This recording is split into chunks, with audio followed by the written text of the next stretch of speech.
Good morning, good afternoon, and good evening, depending on whereabouts in the world you are. I hope you're having a phenomenal day so far. And welcome to this morning's stream.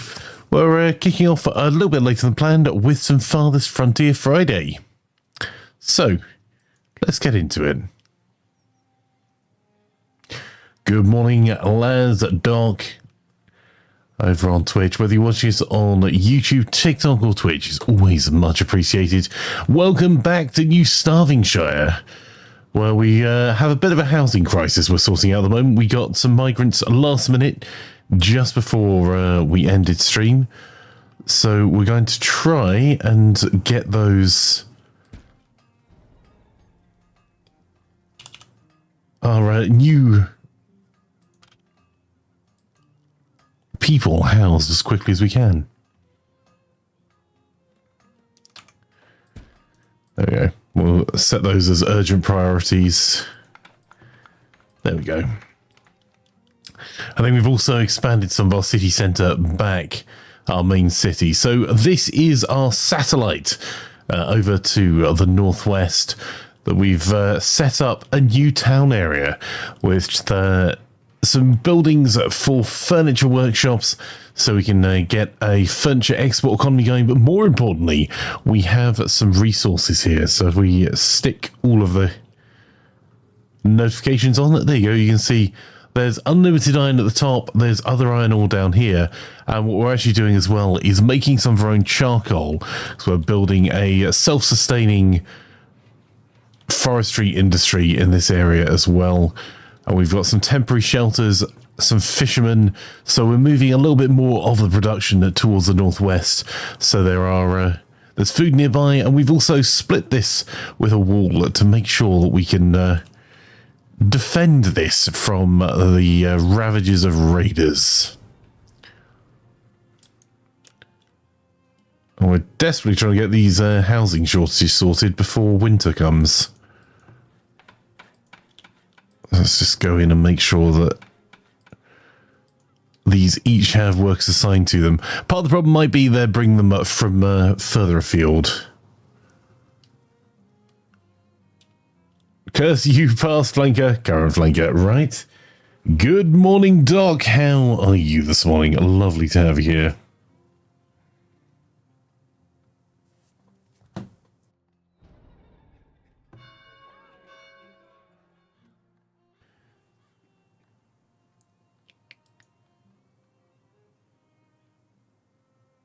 And we're finally upgrading our town hall, which is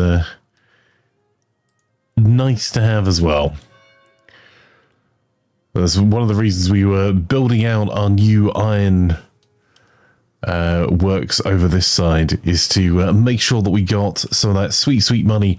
You notice how we split it out. So our mining area has a wall just defending it from the north in general. There could be, we're quite close to the edge of the map, so we could end up having raiders spawn here. There's not a huge amount we can do about that. But what we can do is potentially wall off a little bit further down here as well, just to give us a bit of cover in all directions. Good morning.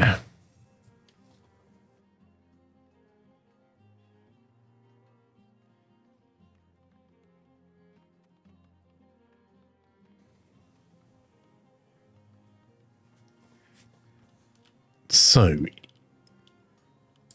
we've also got in this area 2 of our own barracks. So as we grow, we can grow our army. This is originally intended to be a barracks area, so that we're not having to pull forces from our main city. That's interesting. We got so many wounded when we have hospitals.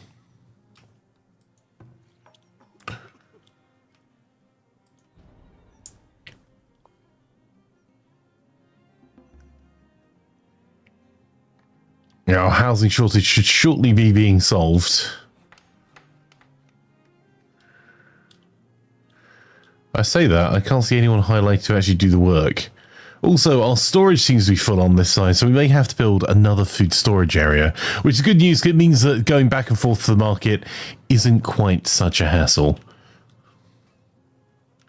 Good morning, Kaz.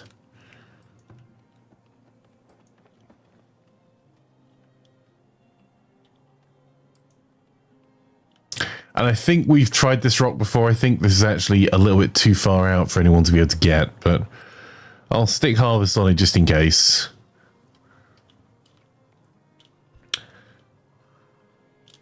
I'd very much like for this housing to get built before these poor refugees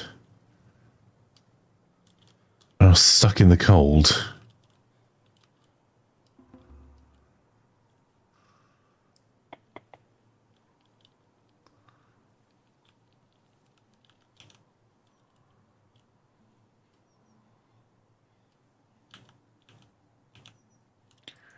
I'm just going to see if I can get more housing built here as well.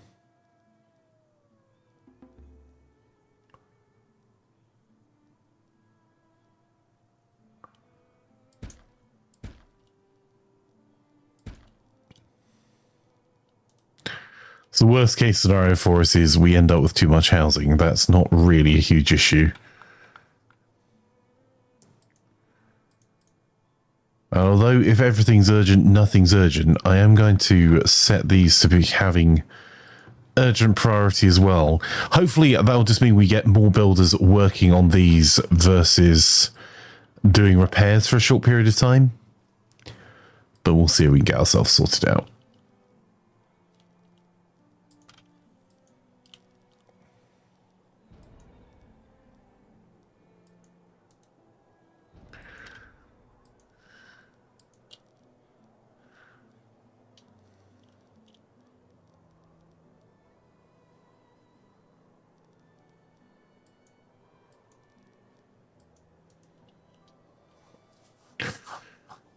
Your villagers can't swim with heavy stone. Well, apparently not. And there's other wood cutting area that's supplying this northwestern village as well. We've got 2 sawmills, one of them working flat out, one not quite there yet. And we are lacking builders apparently, so let's give them an extra one. So we need 76 labourers. Let's add more people to the work camp. Smoker, the foragers, and the blacksmith. So when this number drops below 76, that means we've got 20 odd people to play with. Oh my.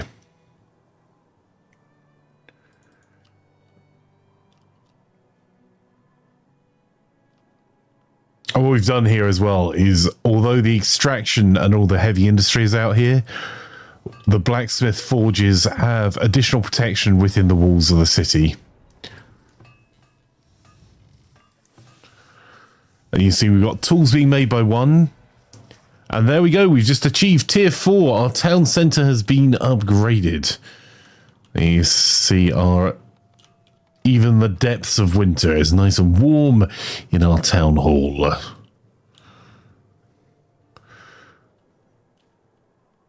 We are definitely going to have to get more buildings for food set up, though, nearby to their production. Because, again, what I'm trying to do is make sure these markets are well manned. There you go. We've got plenty of housing now as well.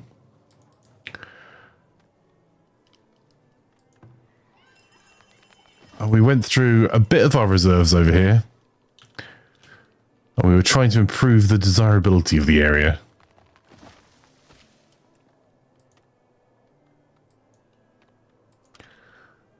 So, what has Tier 4 unlocked? Well, under amenities and services, it's given us the guild halls, which manage the industries and services of the settlement, consuming paper and improves efficiency. A library, which generates entertainment by providing book access to villagers, and entertaining villagers are happy villagers. Books will wear out over time. And a crypt, which will allow us to effectively significantly increase the capacity of our graveyards. Then under resources, these are really important to us. So as we find any of the unlimited resources, those are much deeper, and they allows you to infinitely collect the resources from those very specific points. And that's going to help us later for, you can see we've got sand deposits over here. We've also got some gold and coal deposits. So we're going to end up with potentially 4 more of these kind of satellite districts outside our main city walls. Good day, Unterzai. How are you, my friend?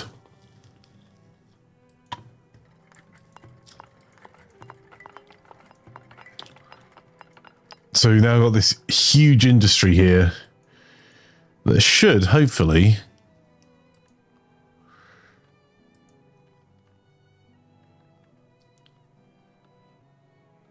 so our production is outpacing consumption for iron at the moment.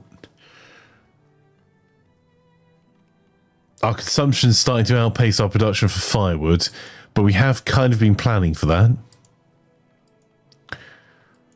And then our coal production has just rocketed, which is linked to the firewood production issue, because we're effectively producing coal, charcoal, using the firewood. And it's an expensive way of doing it, but it does mean if you don't have any coal mines nearby, you can still do pretty well over this side.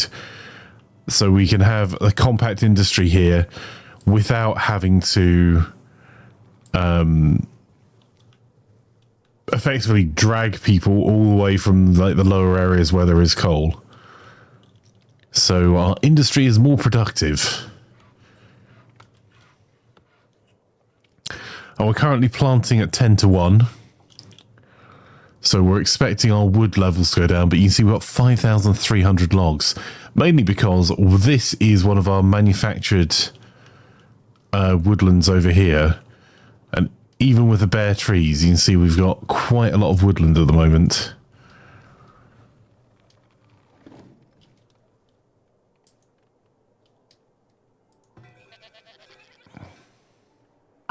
Might upgrade the goat barn in a second.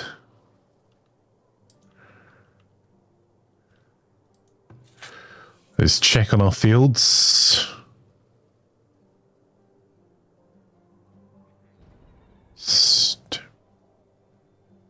Wheat, carrots, buckwheat, beans, peas.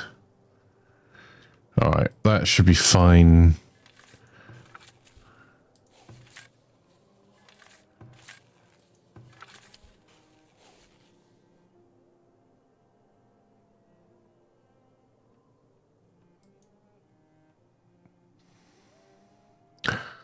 What I'll do is I'll remove that particular crop. Maybe do a round of...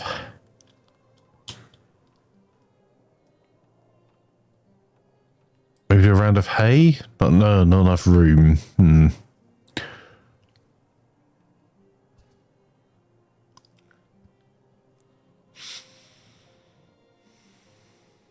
Wheat, carrots, buckwheat, beans, peas.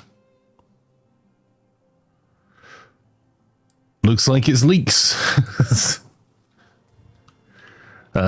Mark is looking for Mega Rock. Indeed.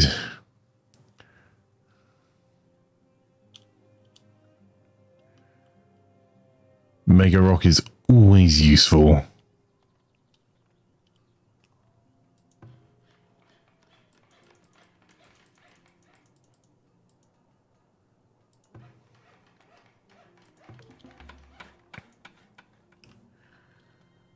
Right, as I'm about to massively increase our use there,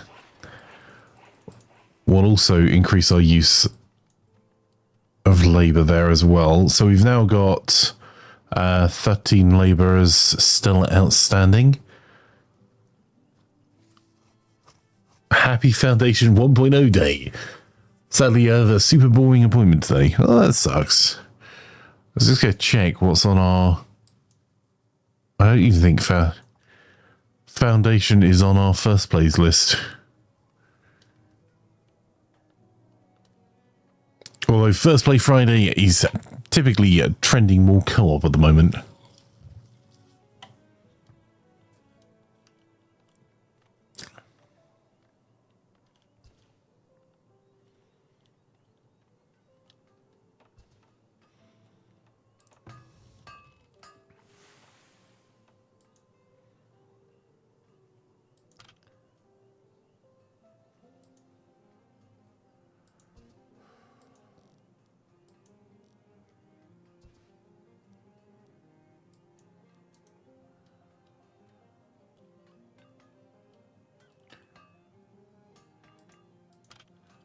I'm looking at is whether we can build any more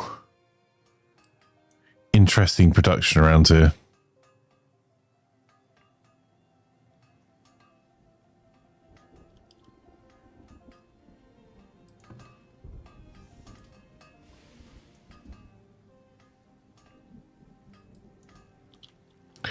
It's going to keep bringing desirability down, but I think it's going to be worth it.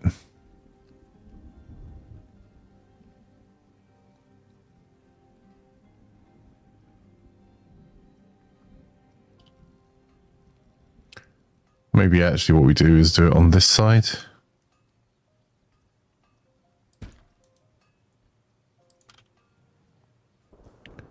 Or build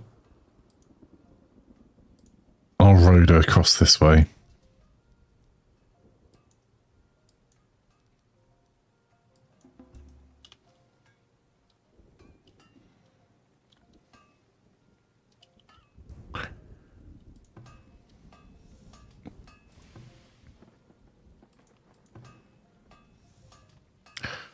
So we're going to have to significantly pick up our brick manufacturing, which isn't terrible at the moment. Ooh.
I was looking the wrong way around. Okay, so our brick production at the moment is, I think, just being outstripped.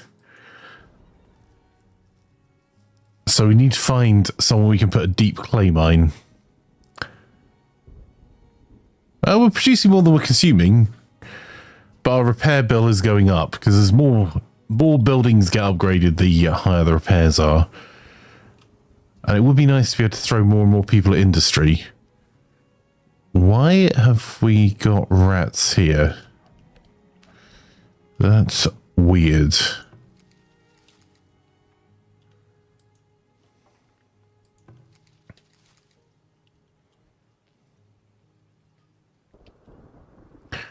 Also, our food is getting a wee bit on the low side. Nuts. Let's see what we can do about any of those things. First things first, let's get some trading done. Then we can... So I'm going to move... baskets to the trading post.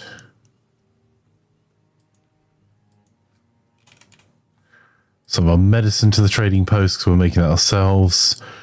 We're a little bit low on heavy tools. I'll have a look at that in a wee second. But we have kind of solved that problem a little bit, I think. I'll go and check on that in a moment. Do we have any honey I can send over here as well? Because we're not using the honey for a huge amount at the moment. We are using it for medicine production.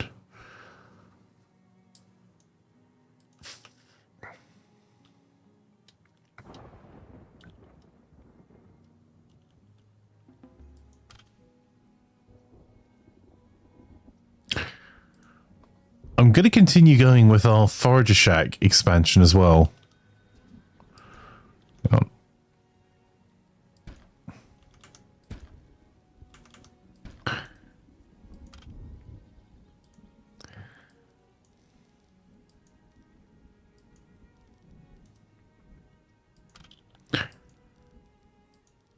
So they're not producing an amazing amount of food, but they are producing a variety of food. And I wonder whether we could change any of these. We do start out producing food a lot to willow, because willow grows well in that area. Right. What do we got?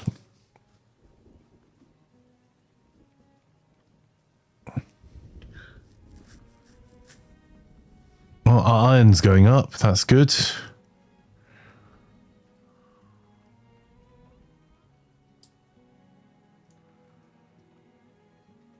Salt and Guards do 15% more damage. That's kind of a worthwhile additional item. Right, let's just take a wee bit of her gold for now. We also have to check on our horses.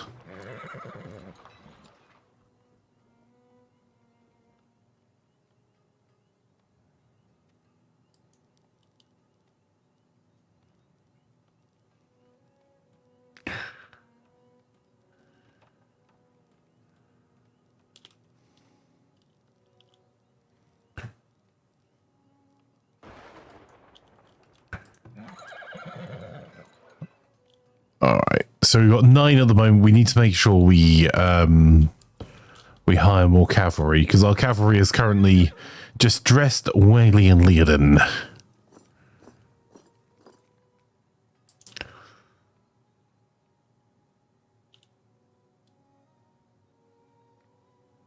I was reading your GPU adventure story in hardware, my friend. So how is my question?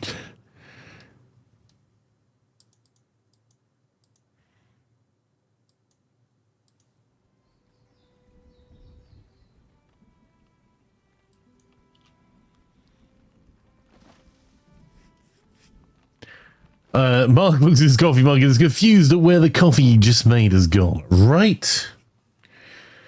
You want to watch that Trixie coffee?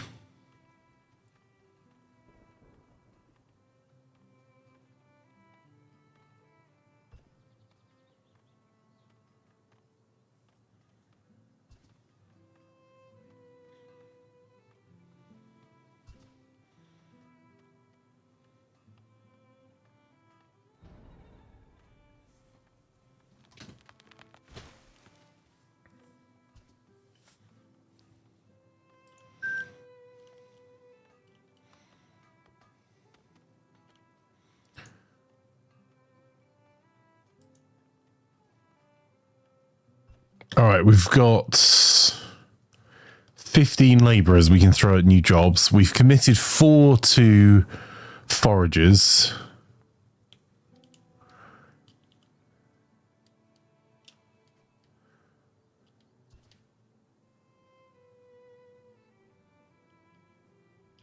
We could probably build out more weavers.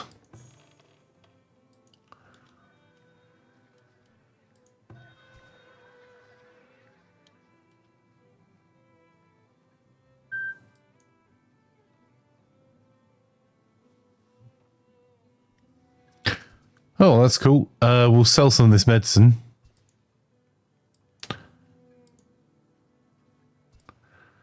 As we're producing our own now, so it's not like before where we were desperately looking for a stockpile. And we've got a little bit of glass being produced ourselves, I think. But I don't think we have huge reserves of sand at the moment, which is why we had sand highlighted on the map.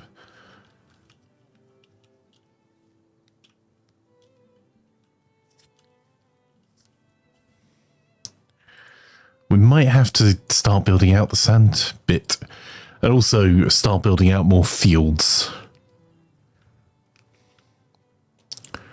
Which I was thinking about doing around the defences here. Alright, let's upgrade that storehouse. And let's also set ourselves up another vault.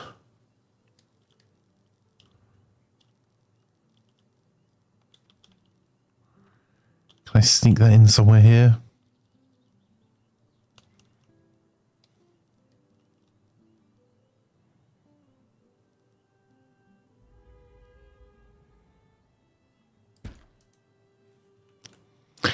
Only pick a vault over this way because we've got blacksmiths nearby. That impending heat wave is probably going to ruin our food production.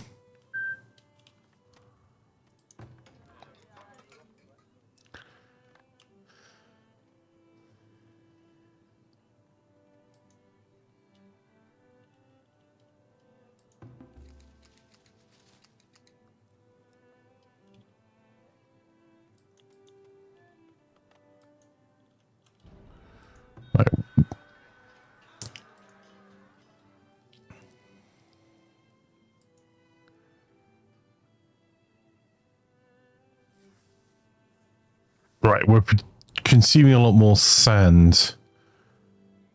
Oh, 608.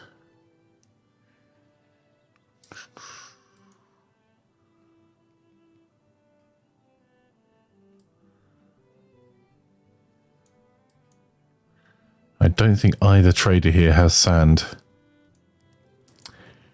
That's a bit of a problem.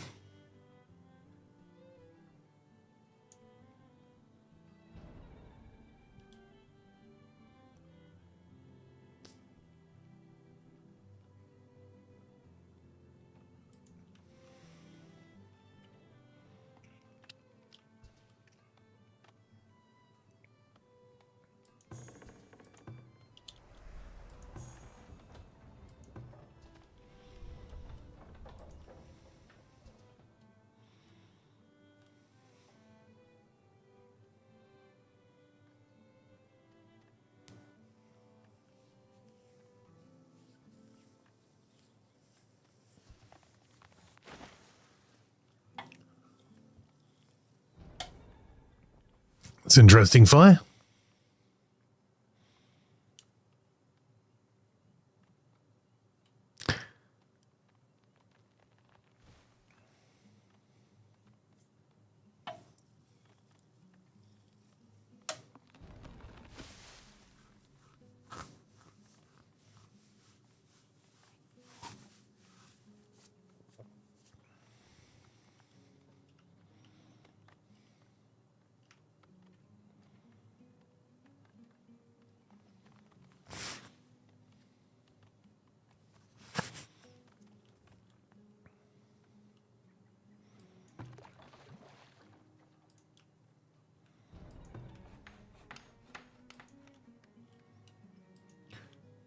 Gonna have to put some more gold from our trading back into our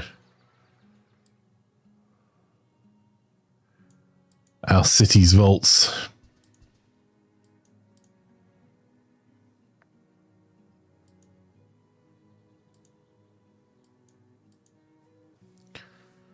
So this has been a getting the cash together year. We are very low on tools.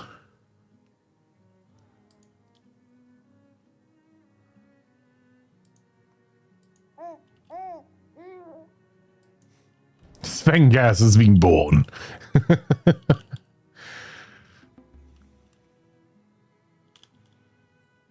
Alright, should we probably finish the streets that we've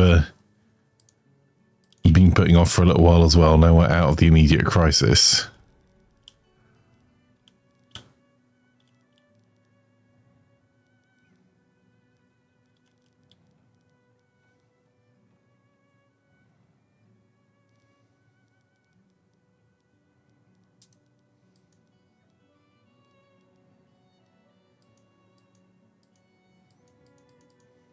Jane, please? No? Okay.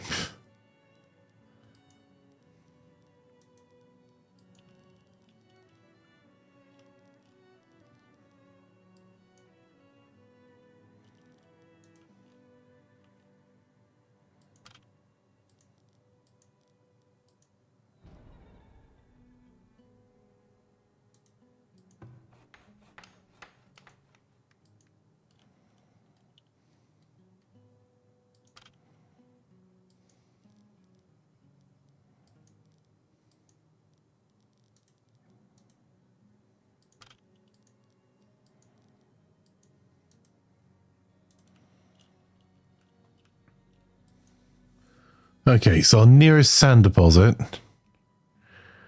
is an unlimited one here. Right next to boar and deer.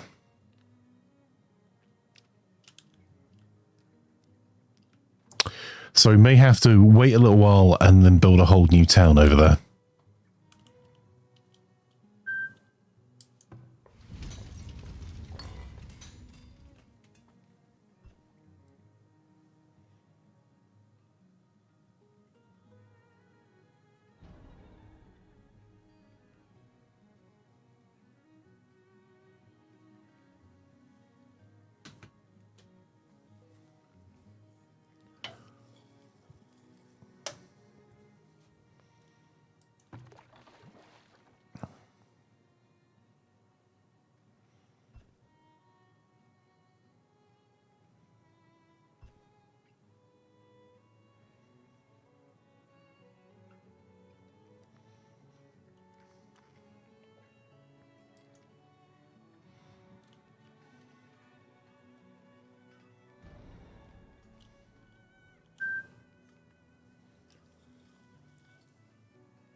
Well, looks like we're going to spend some money.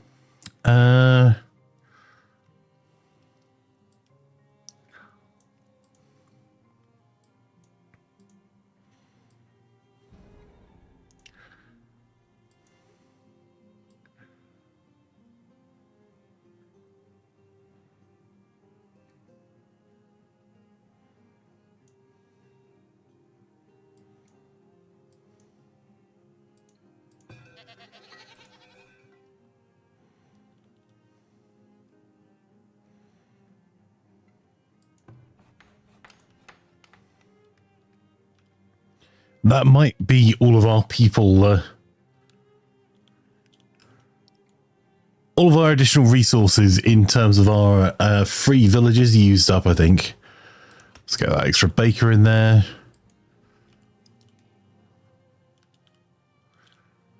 But it should mean that we've got goats.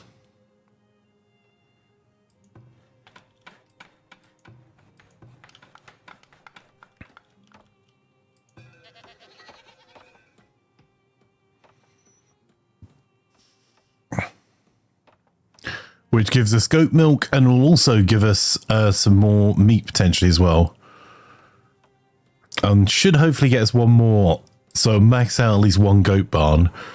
We're going to have to take a food hit 1 year to increase our chickens production as well. Oh, there's an unlimited clay point there as well.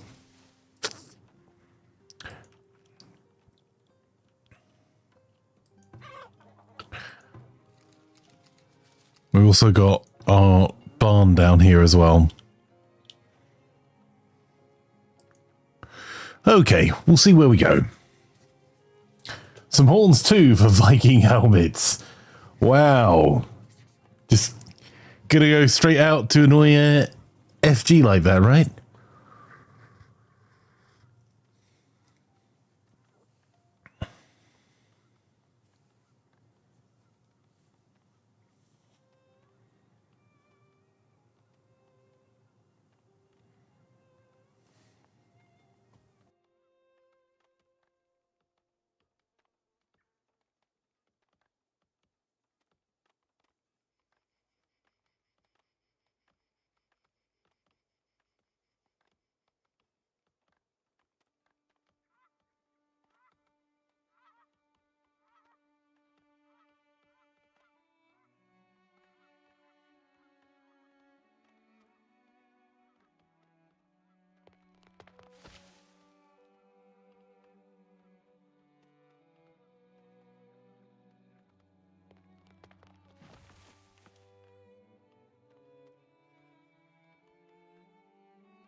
All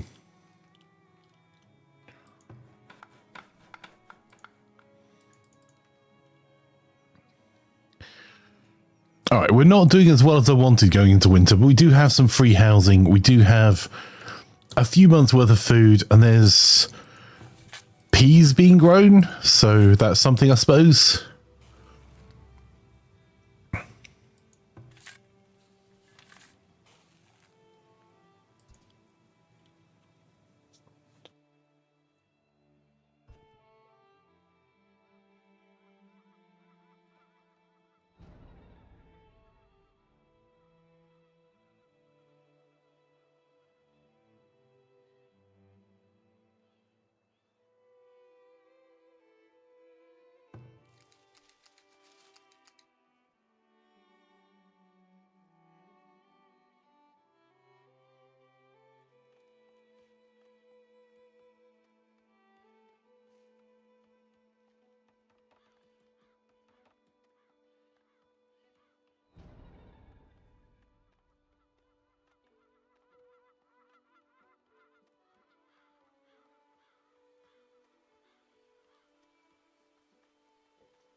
Right, I'm just trying to expand our forestry a little bit here as well, because we're trying to expand in all directions quickly, which is a bit of a problem.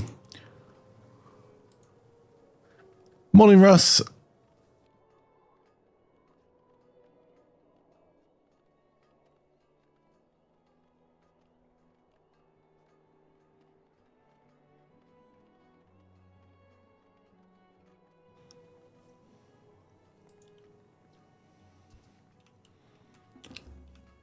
He speaks indeed. Just multitasking badly, sir.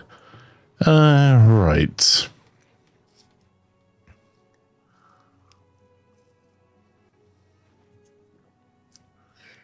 So this area of forestry is in its planting phase. We could probably get another planting phase done here. But we're going to end up with some houses outside of our town walls. Oh, also, we need to recruit cavalry. Because I think we're currently... What?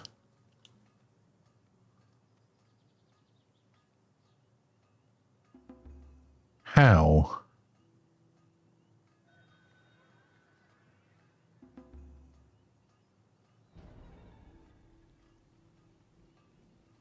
That's a problem.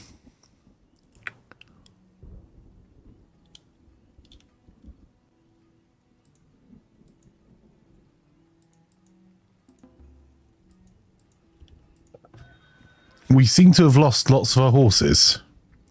All right, tool numbers are going up, so I'll happily sell you some.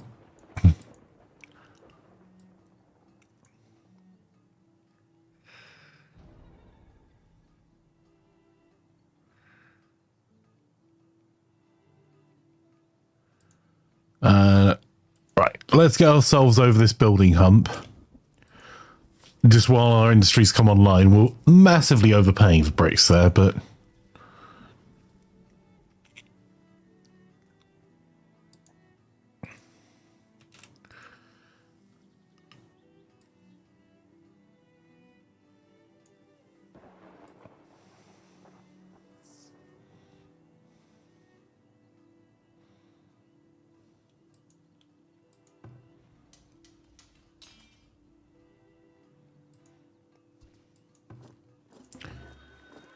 You know what, we're going to massively overpay for another 100 bricks.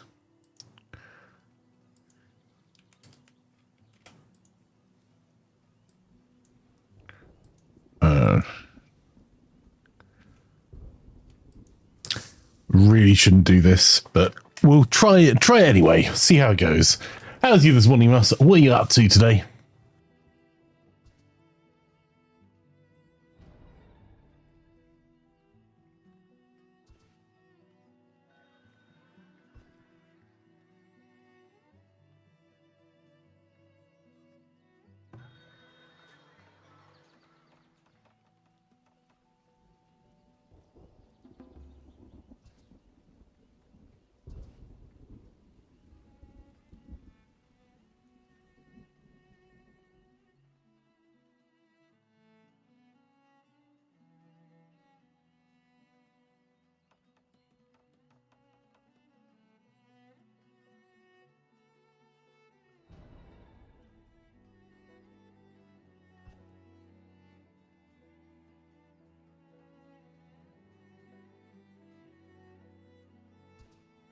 Right, buying that sand, although it's expensive, defers us needing to send more,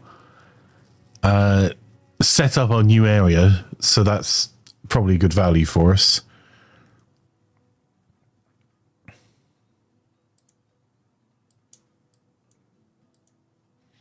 Let's get a bit of that gold back off him.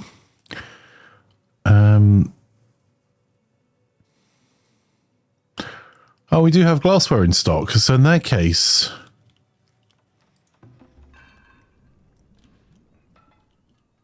I might try getting some reserve set up. However, first things first, I want to get the armory set up over here.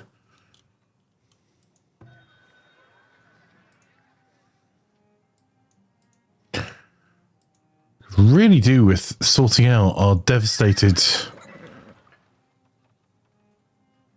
herd of horses.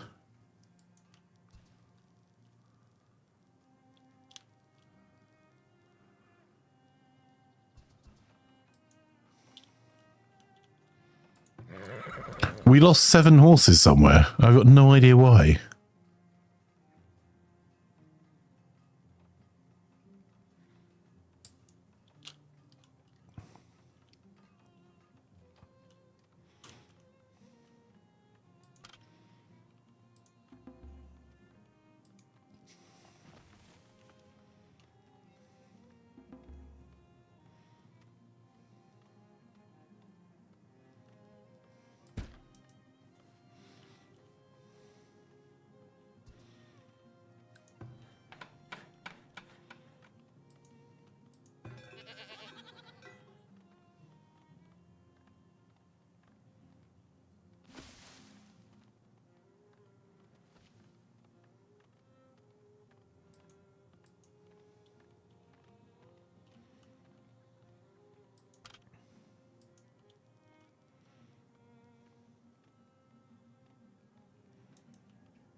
And our food is very low. Which is pre-harvest, but even still.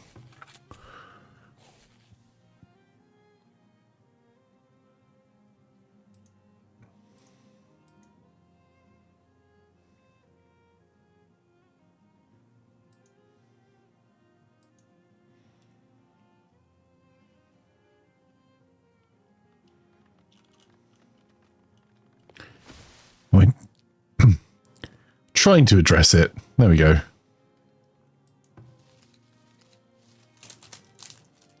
Not much. You got shopping coming the next hour or so, then nothing you remember. Fair enough, bud.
Okay, so what we've done there is taken some of the hens and moved them to a new hen house.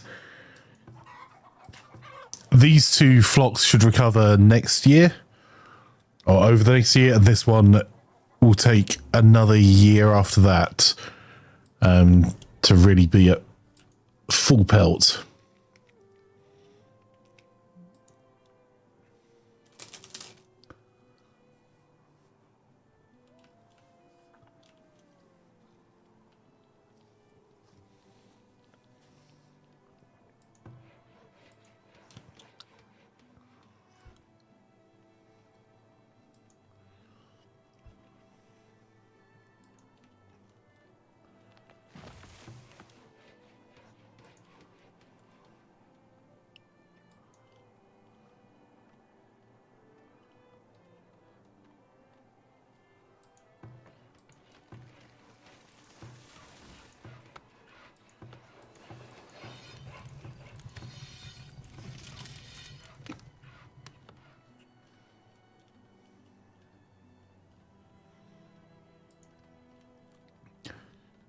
And this should help kickstart our lumber and get it back on track.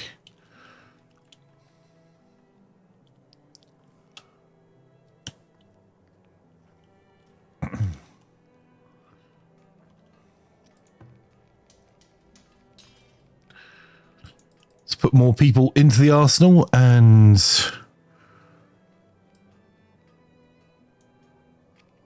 I really want heavy armor being made here. Take out the other armor types. I think we've got stocks of them.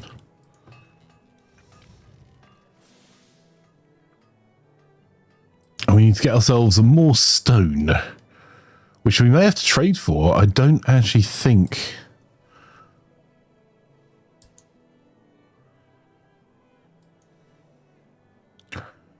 There's a deep stone deposit over here and one over here.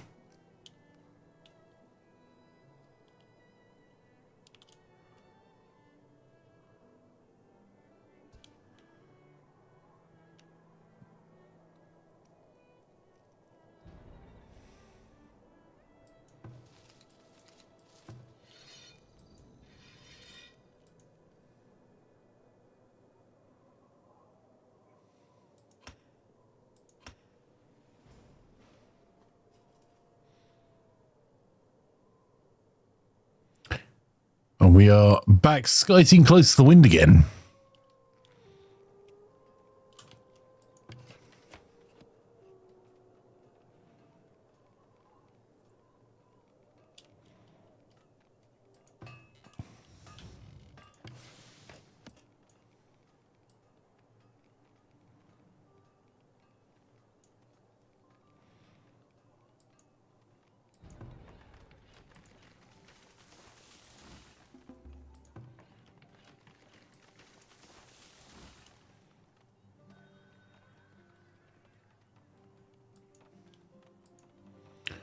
Okay, our first merchant has arrived. Does he have stone?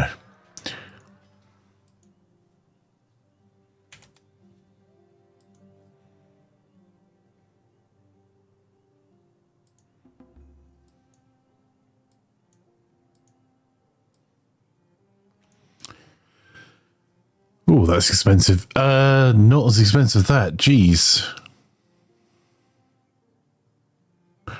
However, we're low on tallow because of the problems with hunting, so we're going to be buying all of that tallow.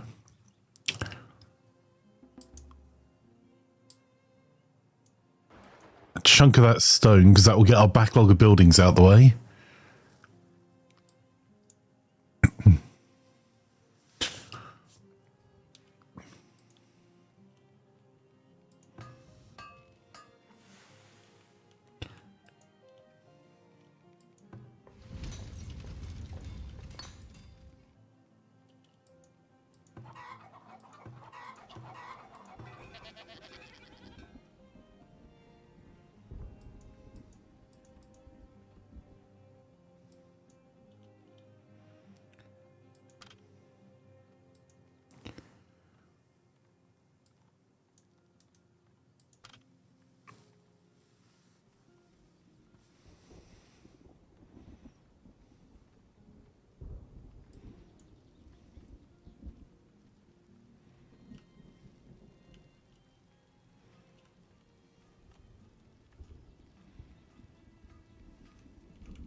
Oh, what's the impact the cheesemaker have on the surrounding area?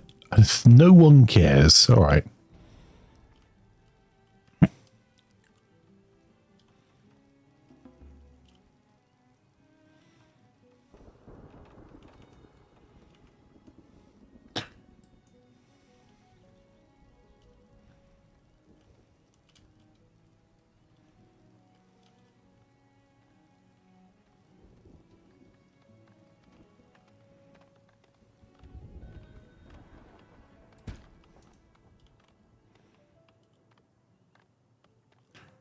So looking down this way, we might actually put a food storage area down here as well.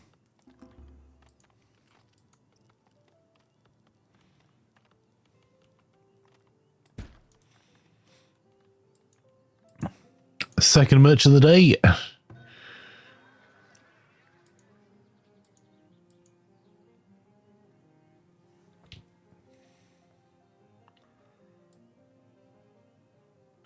Wow, look how outproduce on coal. That's an amazing turnaround.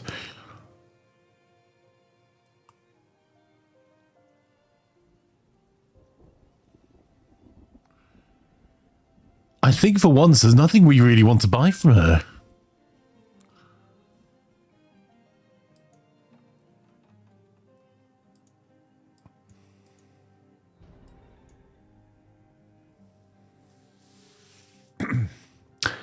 An invading army. We could just pay them off.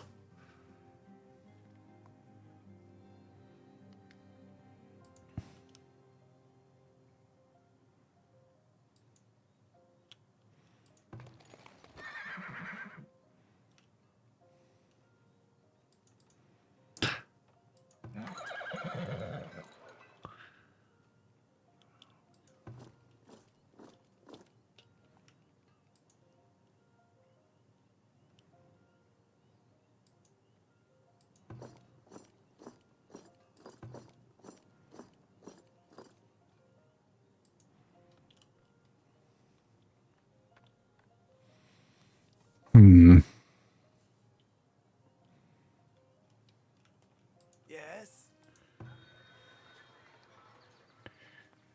This might be a bit more of a problem. And it may actually just be worth paying them off.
There's another merchant wending their way to our town.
Grimroth says time for the other side.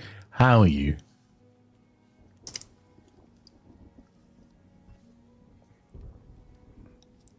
You're invading people in the wrong game. Indeed, Crazy Dread.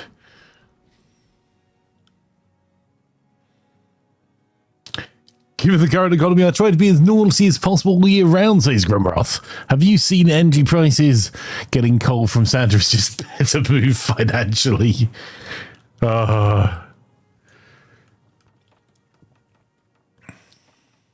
Hello? Is it me you're looking for? Right. Let's slow this down a wee bit. What can we intelligently buy from this guy? And honestly, that soap is on a sale price.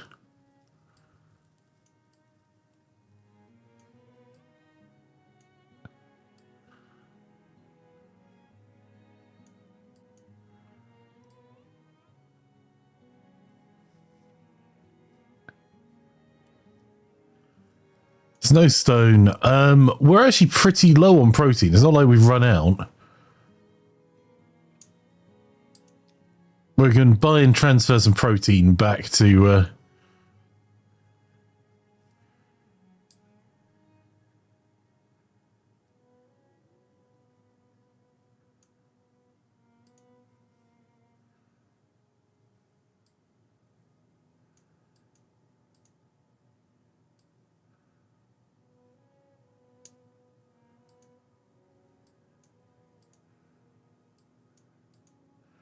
There you go. That cleaned him out pretty efficiently, I think. And we have the industry to be able to smoke the meat and get more protein for our people.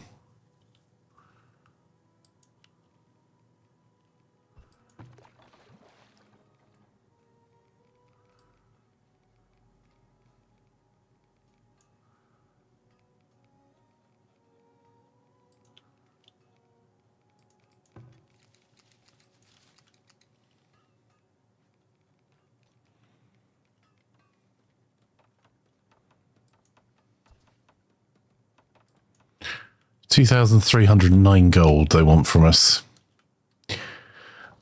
I kind of think it might be just worth paying them off. What do you reckon, chat? I mean, we have an army, but it's not in the hundreds. And we're in the midst of reforming our army. And we're a bit low on population. Not massively. We only have 9 more men that we could add to the army. And our cavalry is going to take years to get up to a stable level. I thought you'd say that, Russ.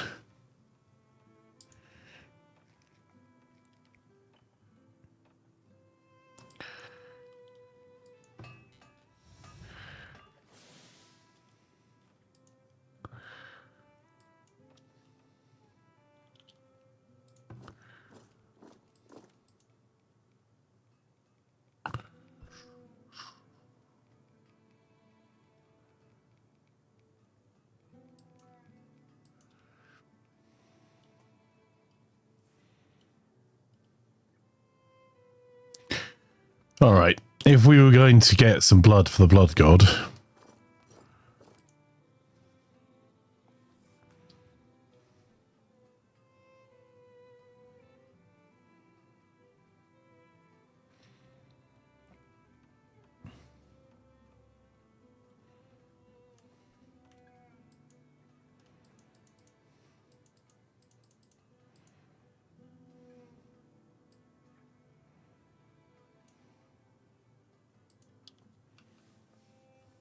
Let's get some archers ready.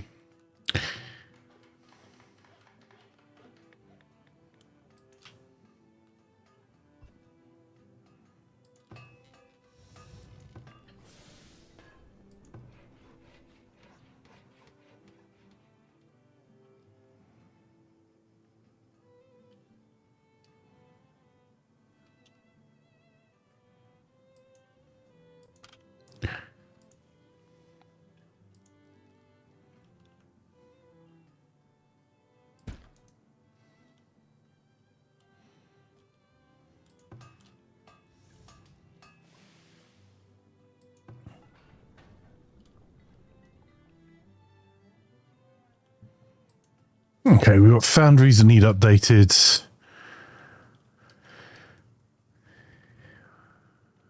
We're going to need to start to bring in a lot more clay soon. And rather than cripple our economy, what I'll do is... Where's the potter? Let's have a look.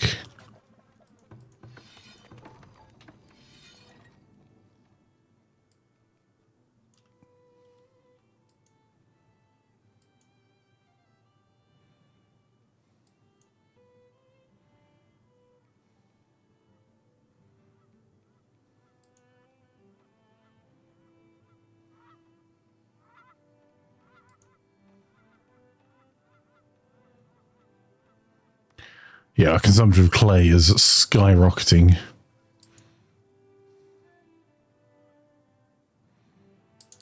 So we can maybe bring down our production of pottery a little bit more.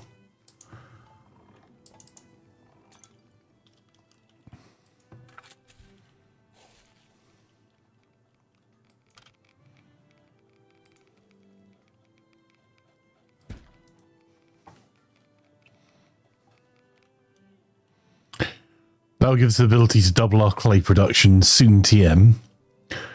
We built some additional housing, so we've got 24 housing ready to rock and roll.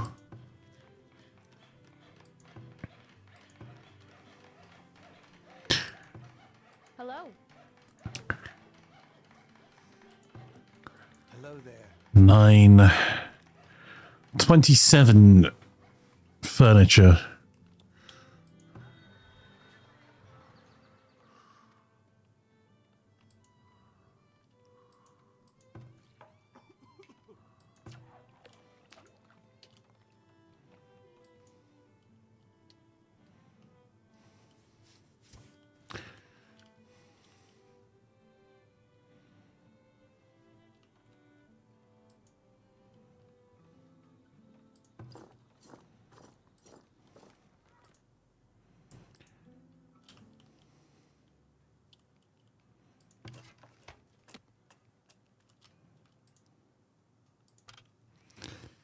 I need new fletcher's workshop. Potter candle shop.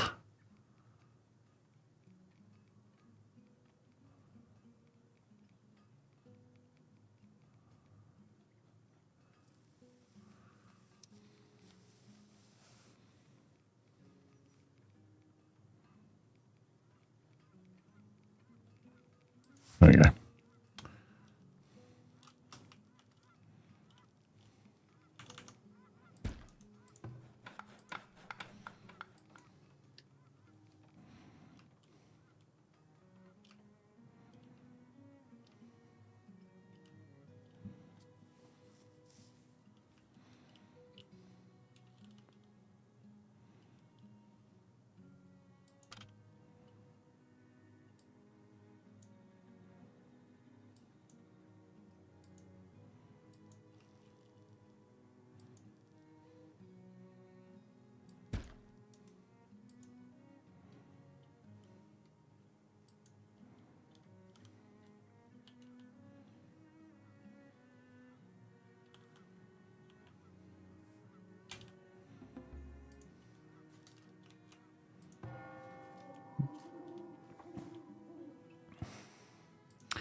Get building that crypt soon. I'm thinking of building more fields in this area as well, but it does...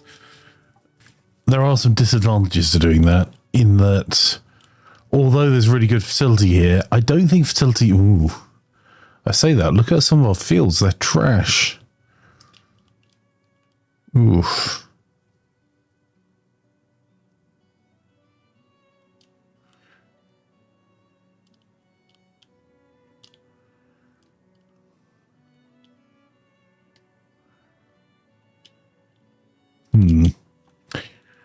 I was going to say, I don't think the fertility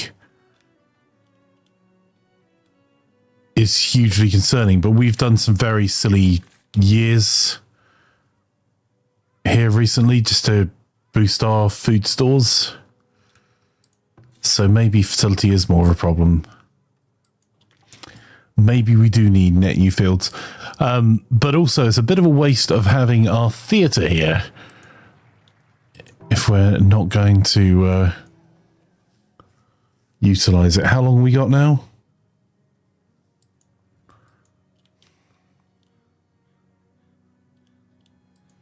I don't think we're actually going to have enough arrows to fight this war.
I'm going to have to pay them, damn it.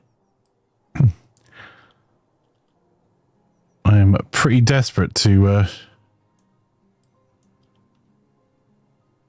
get into a fight and have a proper city guard. But, yes.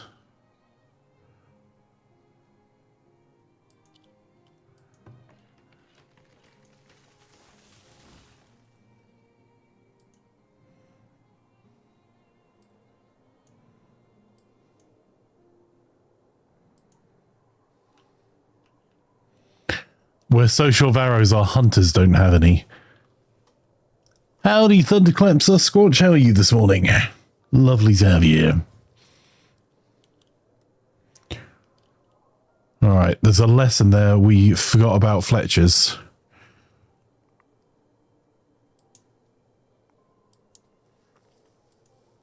So let's get more of them.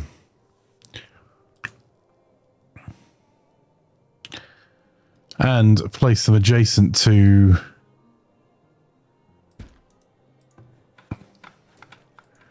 where we're actually going to need them. Because all of our archers don't actually have any arrows right now.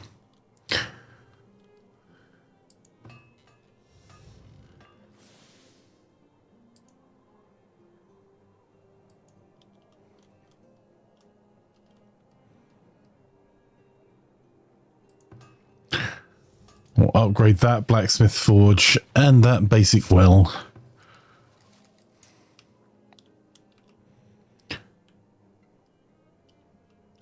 Alright, let's see how all of our food growth has been doing. 576, 559. Alright, that's good. We have been growing enough fruit and vegetables. My egg production is not going terribly. Doing okay, causing some chaos in CK3. Nice. Started as a landless adventurer in Iberia, became the single most educated man on the planet, had a mental break because he became a witch, converted my entire family, and 3 separate popes in a single lifetime. Nicely done. Don't know if you caught the end of last night's Throwing Thursday stream, but I died again. Ending my line in a fight with 50 prowess. I died in a backwater chasing a criminal.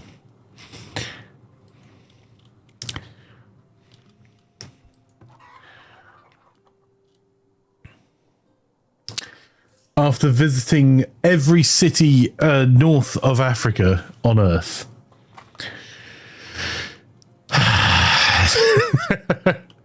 So, fresh character in 10-11, I think.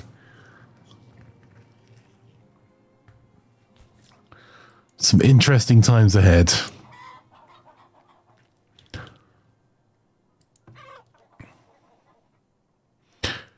Alright, the chicken coops should get up and running this year, and these two will start producing a wee bit of meat again.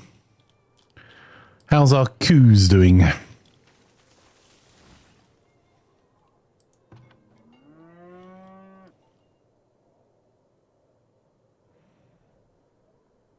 Right, how much population do we have available? Is that 3?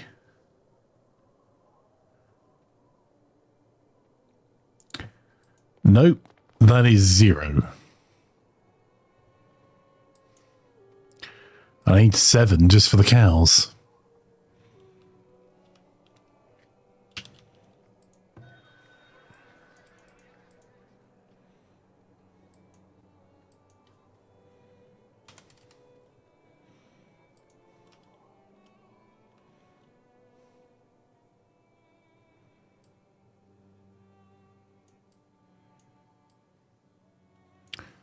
I've tanked fairly large parts of my economy here.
Still, most of our archers don't have arrows.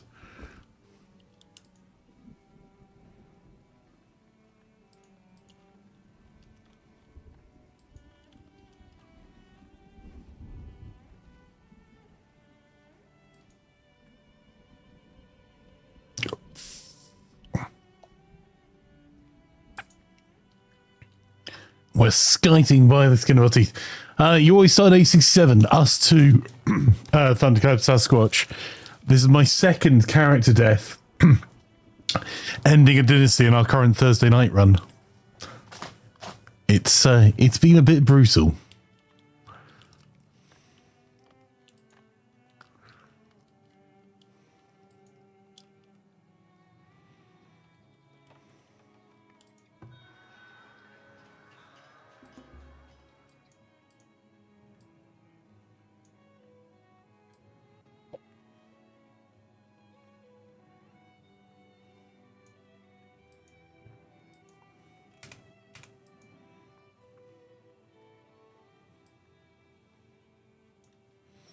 Friends and I always do cooperative playing. We always want to make the world as cursed as possible. Yep, same for our Wednesday and Thursday games are both kind of cooperative multiplayer fun. Whether it's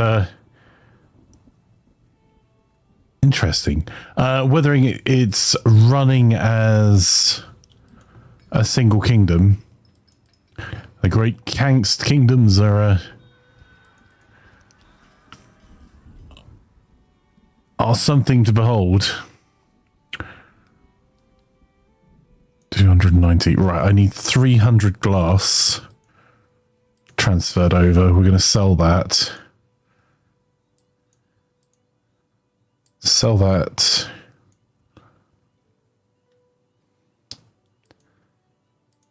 Is the other guy selling stone as well? I think it makes the world more interesting. Like, my characters have had an impact on the world. Germany hasn't properly formed because my first character was a conqueror and ended up killing something like 10 or 15,000 men at a point where most world armies were only 1,000 apiece.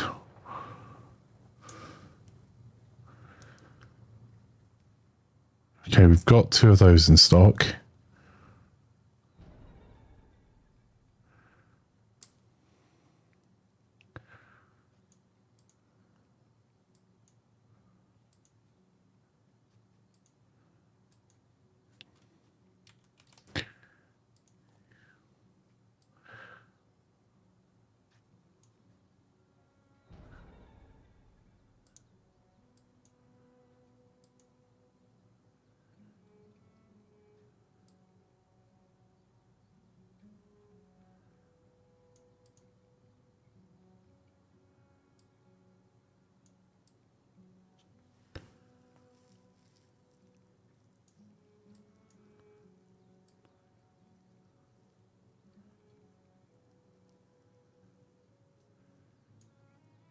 We're going to transfer 100 of those there.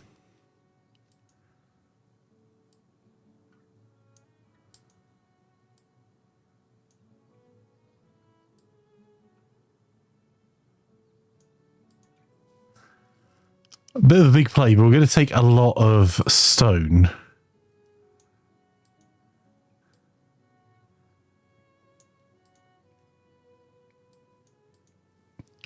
Because we recover some of our funds from selling glass.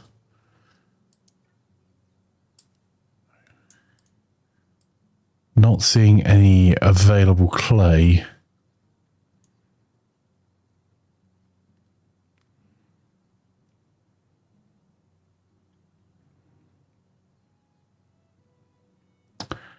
So I think that trade is going to do well for us. We've got a war coming up that's going to impact us a lot, and I'm just going to buy all the stone, all the meat.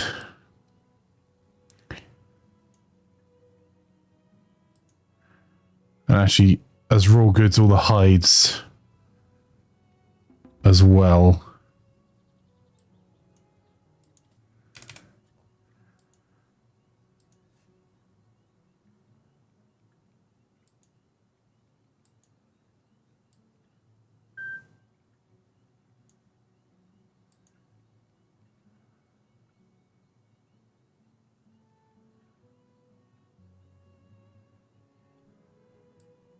And we'll do a lot of trading here.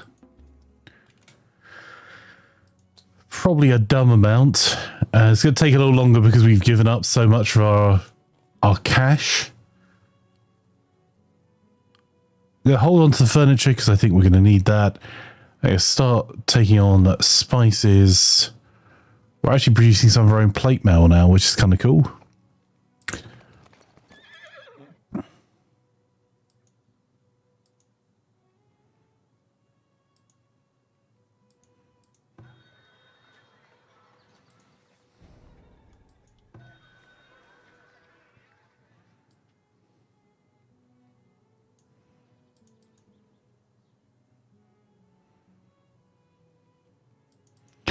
Actually, while we're waiting for that, let's see. So we need to upgrade that building. We still have a few that are still waiting. At the ready. Why are you unhappy? A lack of beer. And food. I mean, there is food being produced locally.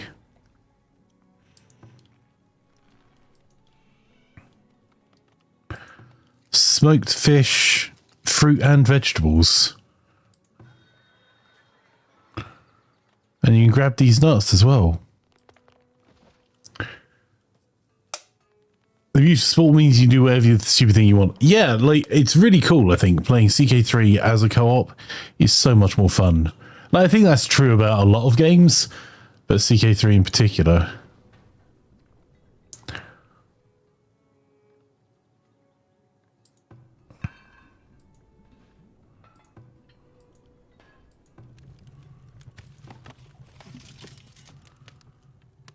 There's a worrying number of our buildings falling apart.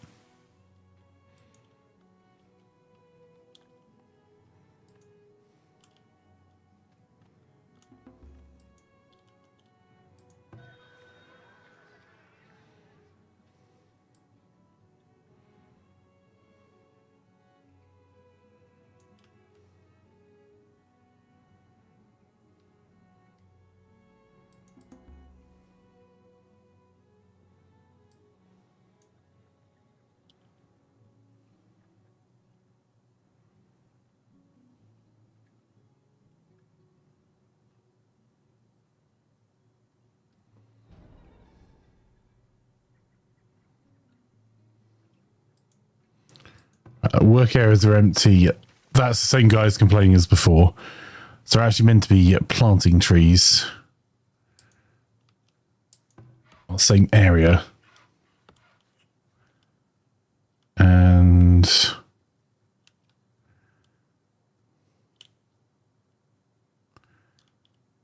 I'll set it over there for now.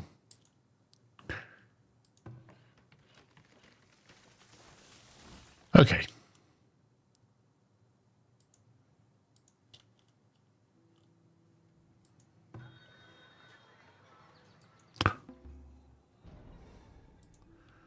More people is very much more good right now.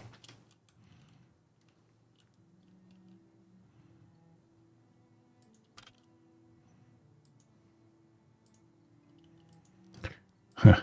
Welcome to our town. Would you like to join the army?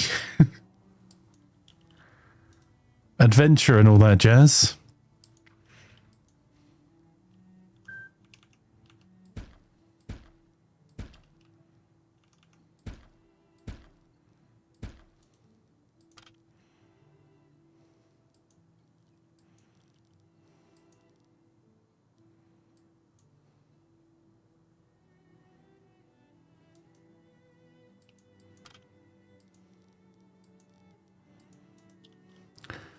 If you can fix a wheel on a cart, you can can hand build a Challenger tank.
Damn.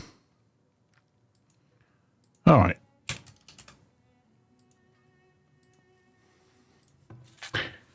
That could have gone better.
I think that's just used up all our extra pop.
What are we going to do here?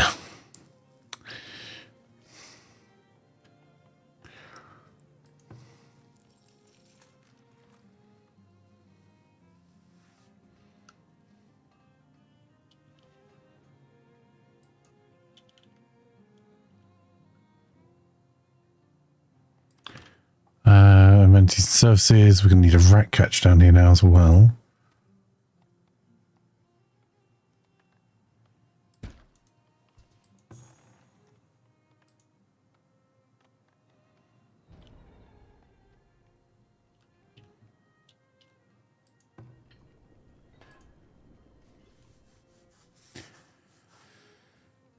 Gets expensive when you're doing all the upgrades at the same time. On the upside, our archers now have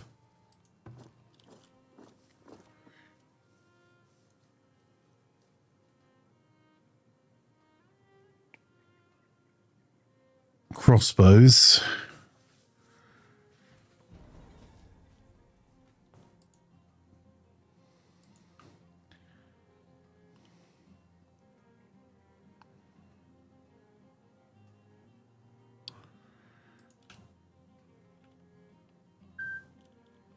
We really need people to buy our exports.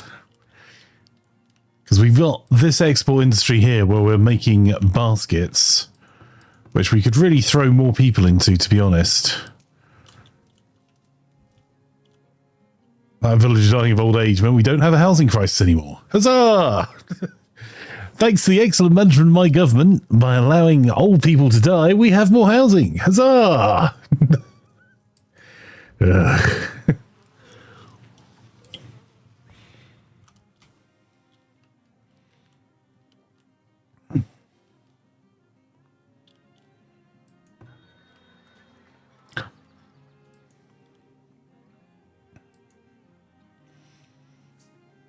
Okay, so we've got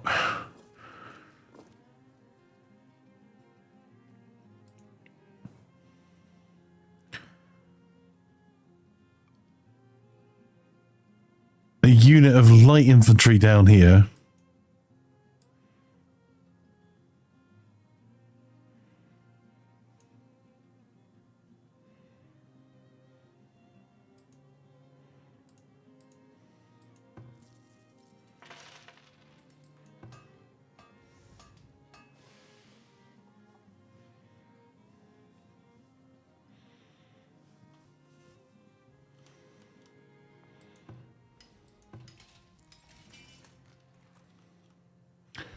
Which we could potentially recruit more for pretty quickly.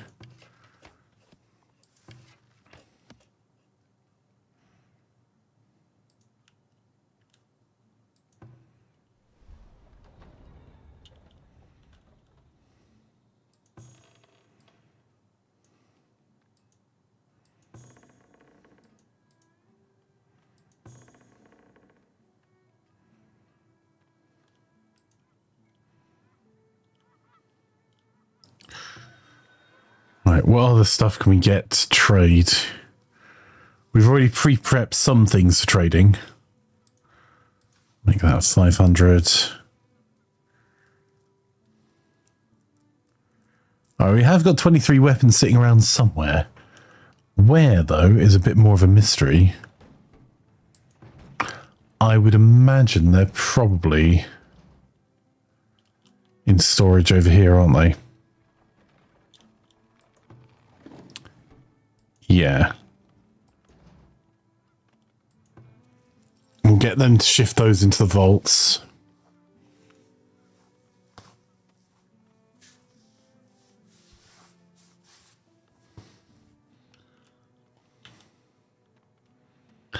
And basically nothing for desirability, which would raise our tax income, which we'll need to be able to support an army.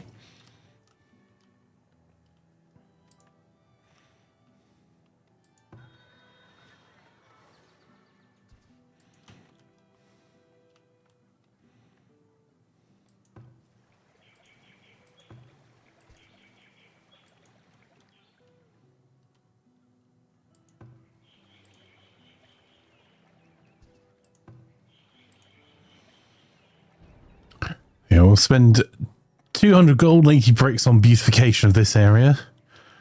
And the same for this one.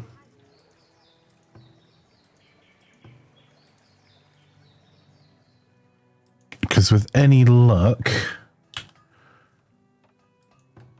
that will push us over the top for desirability, which will increase tax income there.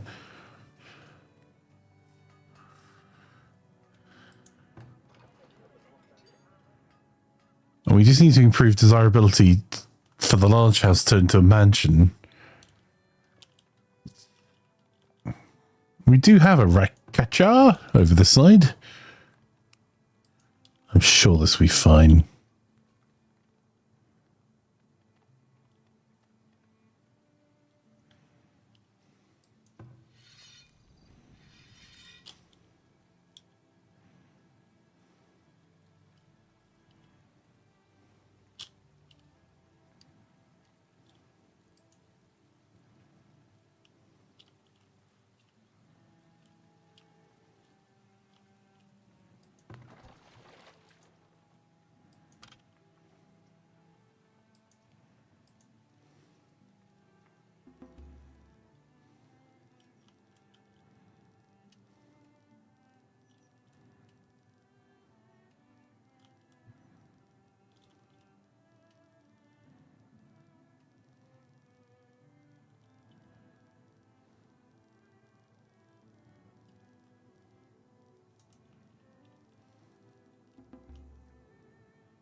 Okay, we've got 7 more people we can bring into the army.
All right, our food stores are doing okay in the winter at the moment, but not spectacularly.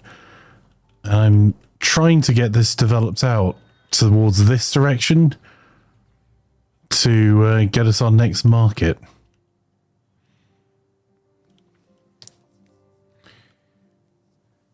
As well as getting this shortcut built that will cut the commute time for our residential areas.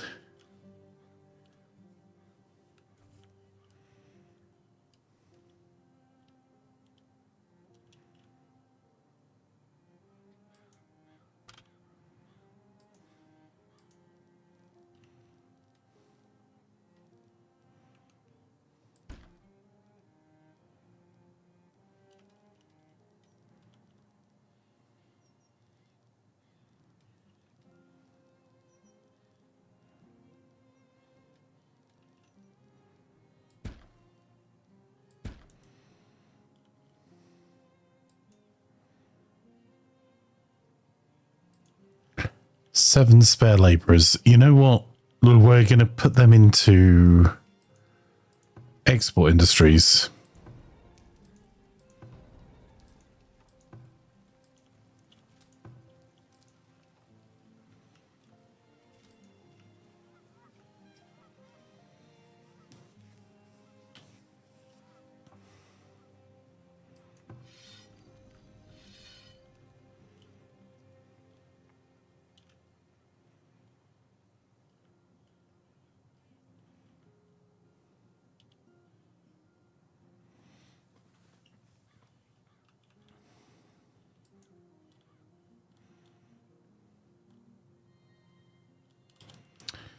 We might need to do... I can't say whether to build farms here or whether to build more forest here that will give us more meat from deer, hopefully.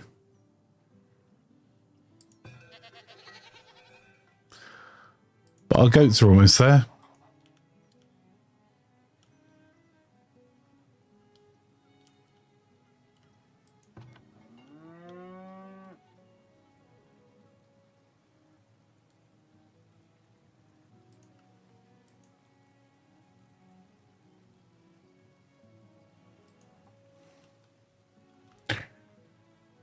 Right, let's have a look. Produce materials and usable goods. So baskets.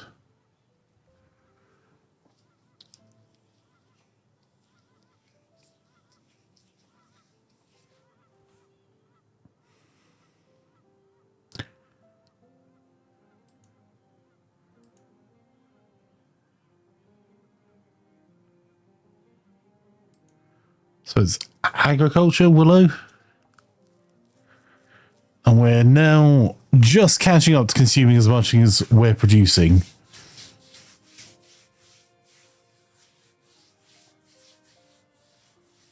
Are we expecting supervisor later on? I don't know. If Wagner and I talked yesterday about some potential first plays for today.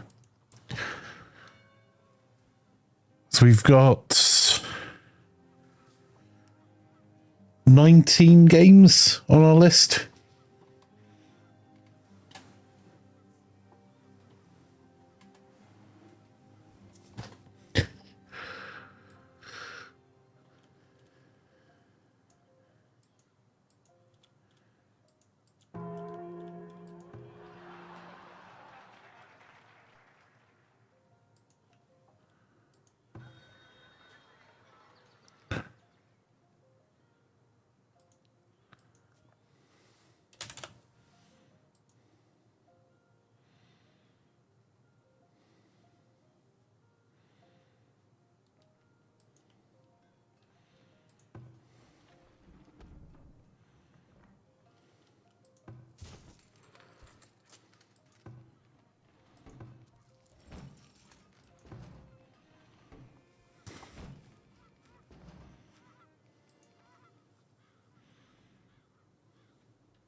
Right, we seem to have got our knights.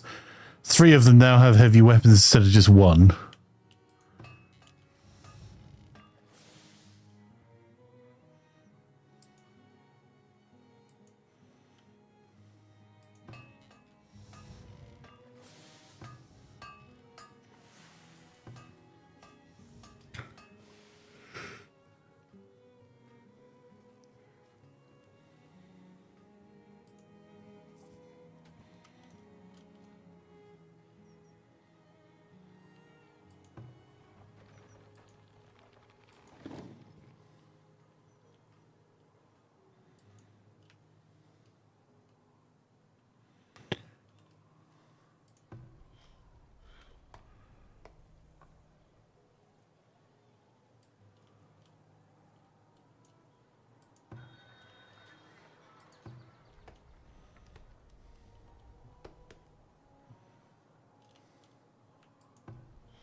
Have to improve the desirability in this area a wee bit.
We're going to be a couple of people short for a little while.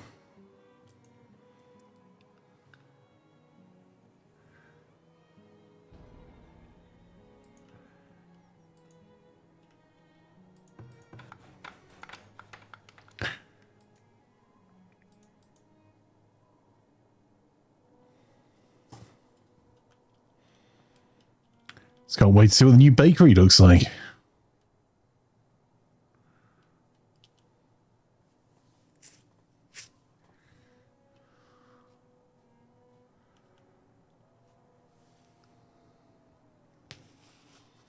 Also, this side's desirability will go up soon TM because we're nearly done with getting all of the coal out the ground over here.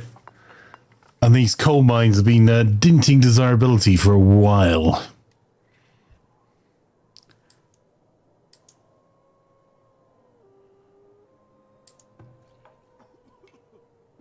Why is there a...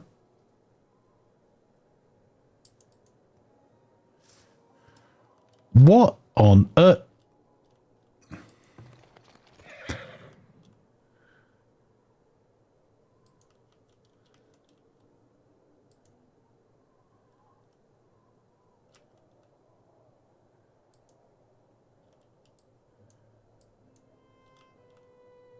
At once.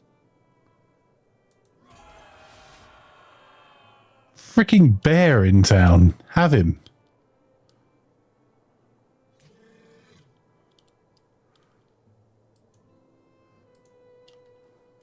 Unbearable indeed.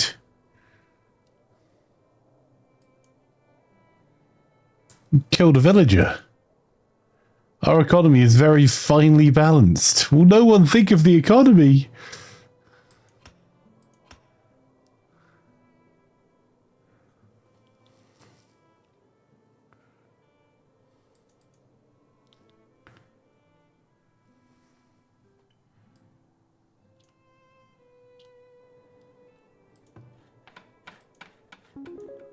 Fresh coffee made by Thunderclap. Message. Thank you.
Thank you for the coffee. That was a lot of running around to get there. Much appreciated.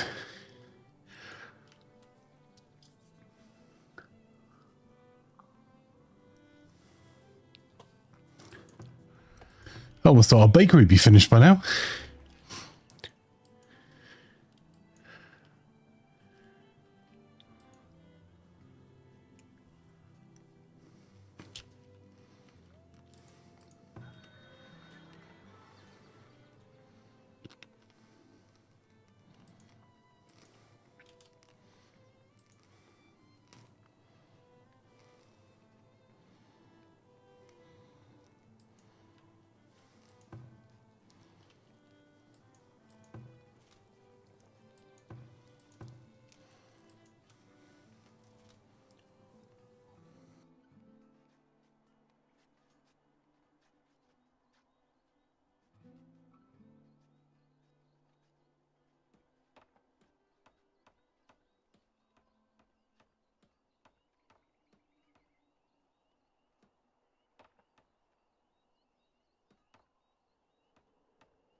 There's our first trader arriving.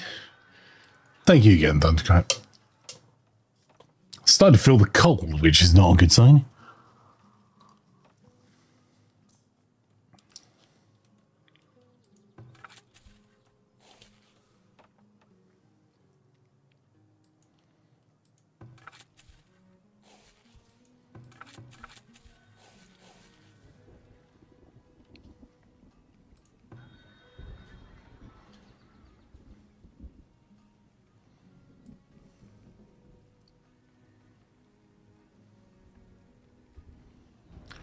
That is not a particularly useful trader for us.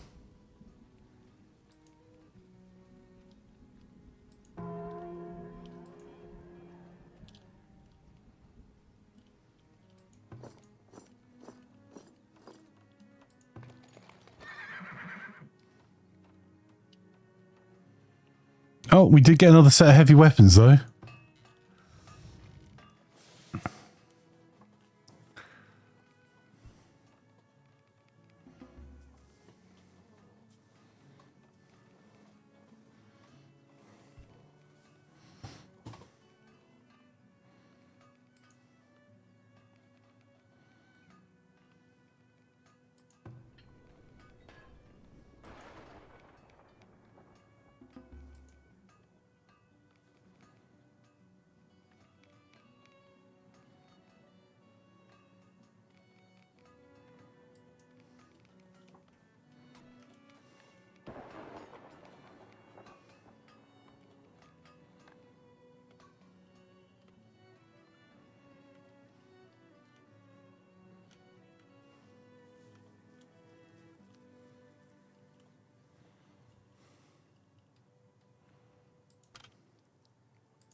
That upgraded market reaches across 2.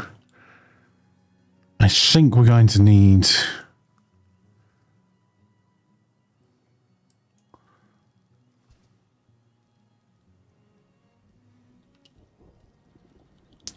This ruin is stat in the way, which is stopping us from quite being as efficient as I want to be with this land.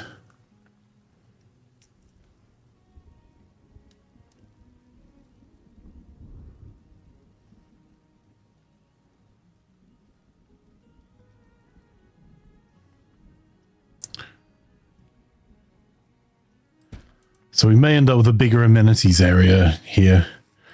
But let's get that house and then that market as a priority. We seem to be doing okay for wood planks. We did drop in firewood over winter, but that's expected. I'm really concerned about our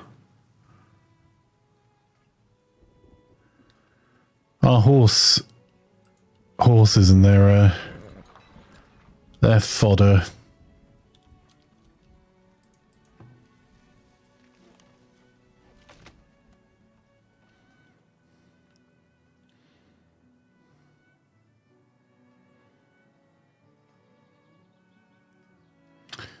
I wonder if we could cheese this a little.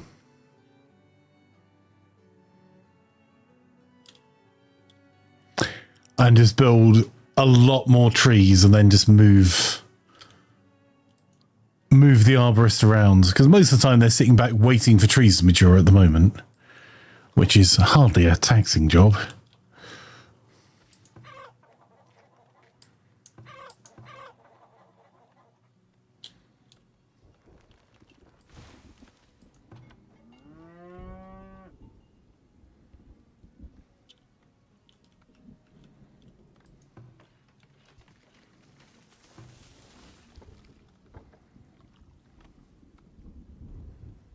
Well, to be fair, we produced 550 cheese last year. I was about to be like, well, what's that doing for us? But actually, quite a lot.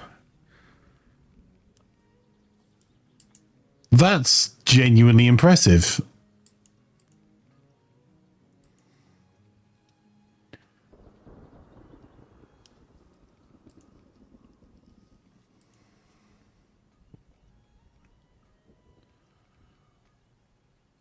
We're outproducing our cheese. Cheese consumption. That's pretty awesome.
Okay, our second forestry area is doing okay. Our third one should be up soon, TM.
What's a little concerning is that we're not managing to repair the buildings over in that top left-hand side, despite there being a housing area nearby. So, I'm going to have to do some work on that.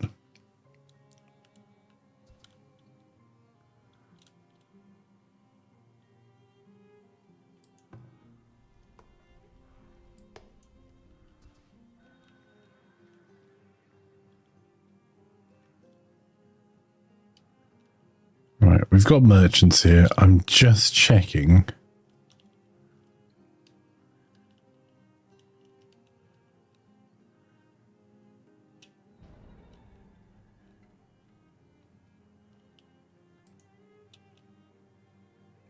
Where's the bakery? I'm not going mad, chat. We had a bakery down here, right?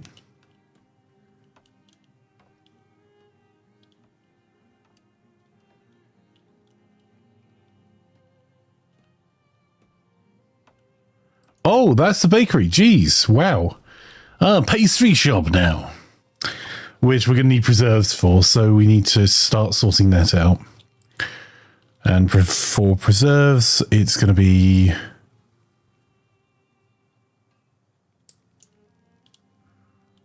Preserves building.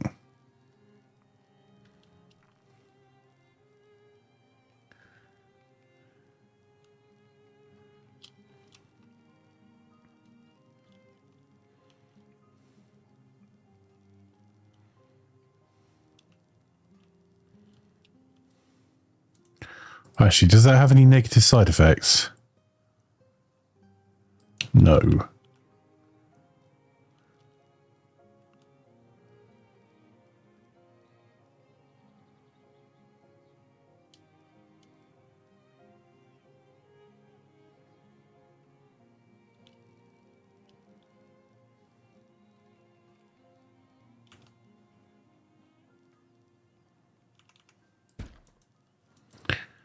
Right. We need to decide what we're doing with this area.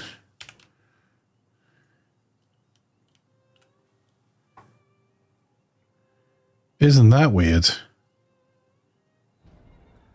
That facility just like in strips there.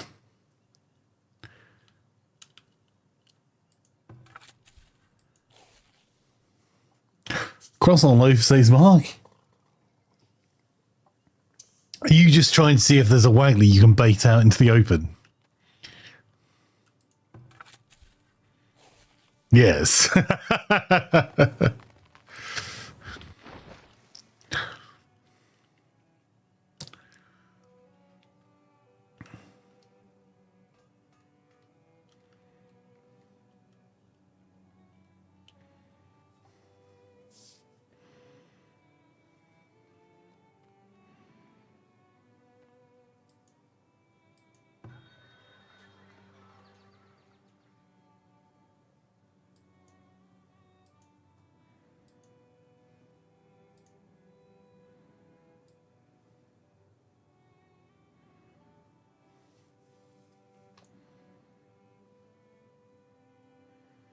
That's kind of neat. We've got cheese.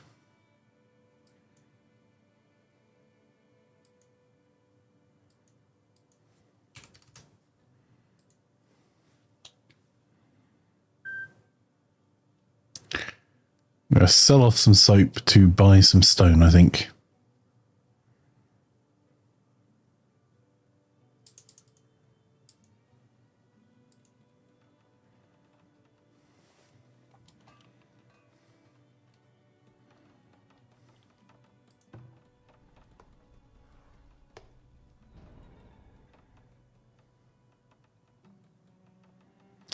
Honey, eggs, flour, and preserves gets you pastries.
Another merchant's arrived.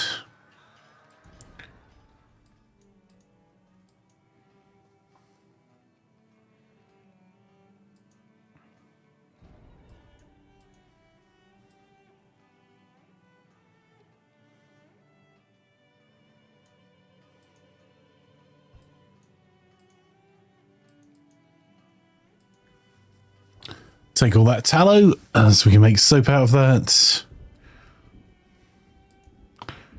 Take all that clay because we can just get away without using that.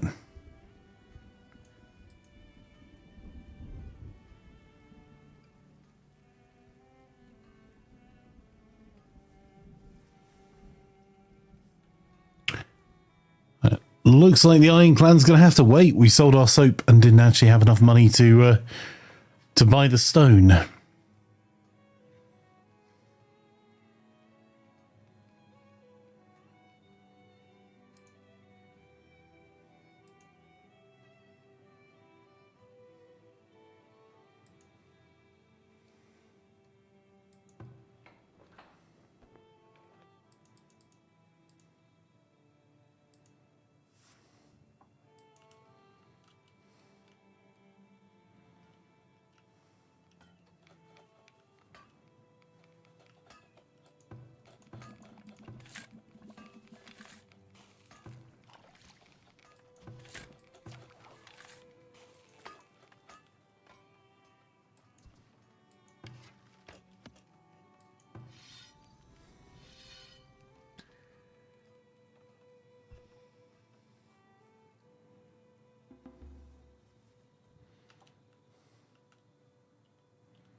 I have an idea. Because we bought that clay,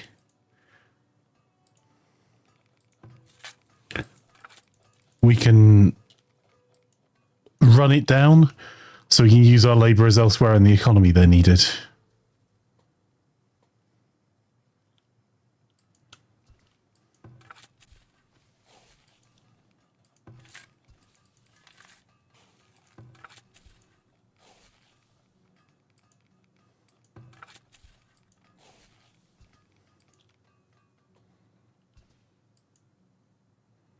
There we go. Job's a good one.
Right, this number should fall through the floor now, the clay, but we should be in pretty good shape other than that.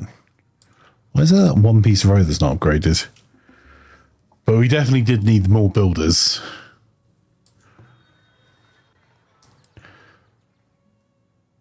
They need 89 labourers, so I'm going to add one more person to that market because they're a heck of a way away from a lot of the other areas.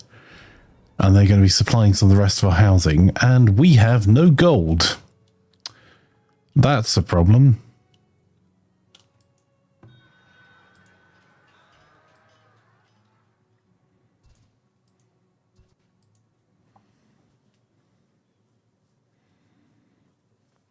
Cheese and baked goods is the perfect town. When pizzeria. Yeah, they should just be able to do the cheese and the pastry together. Very least make you like a some cheesy pastries.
Right. I'll do that and then that. Because we're going to have to do something about sand.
Well, that's going to be expensive.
Happy birthday, Soulbet! Is there an end to Farthest Frontier game? Not really. My aim's to see if I can build this up to 1,500 people.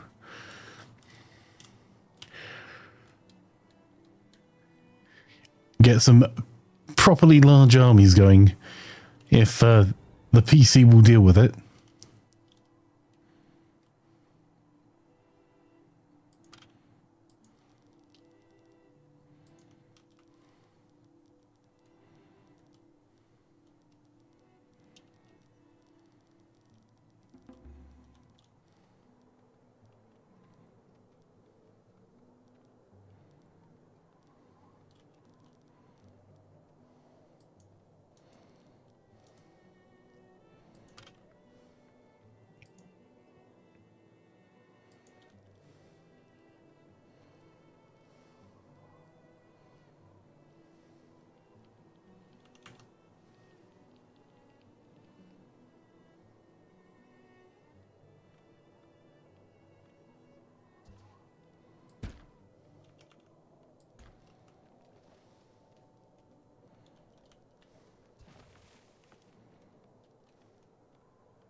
if the PC will deal with it. Sure sounds like someone laying the foundations for a 5090.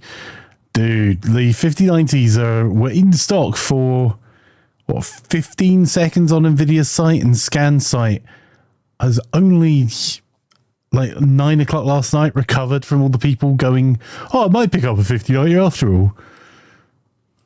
And there are people queuing outside Scan from 7 a.m.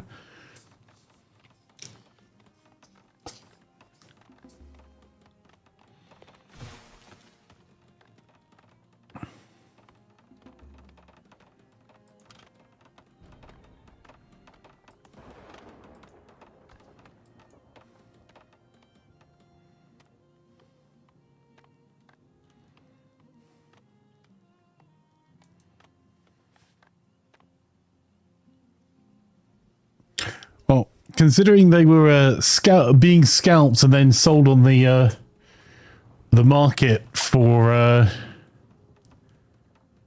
7,000, I thought I saw the highest one. Well, they sold at that, but they were being offered at 7,000. Whoever would buy a 59 for 7,000 is in a different income bracket to me.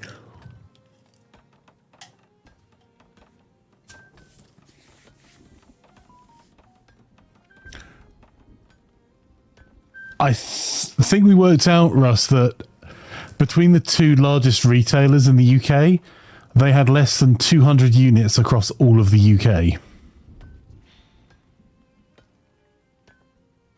And there is zero stock in the channel.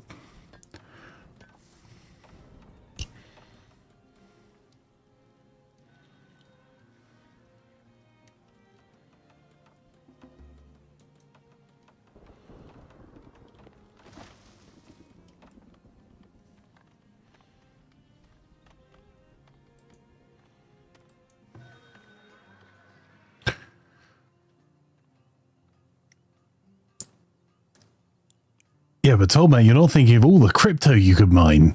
Or more sensible uses, you get 50% more streams, encoding streams on the new cards compared to the old ones.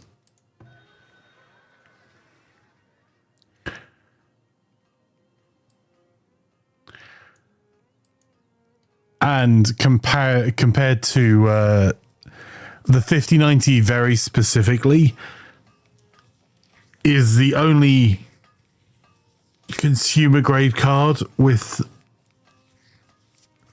32 gig of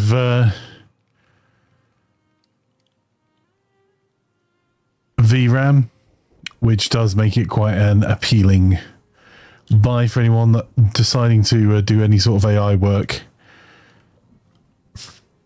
Because I don't know if you know how much NVIDIA sell their big cards for, but there's a reason they don't care about gamers anymore.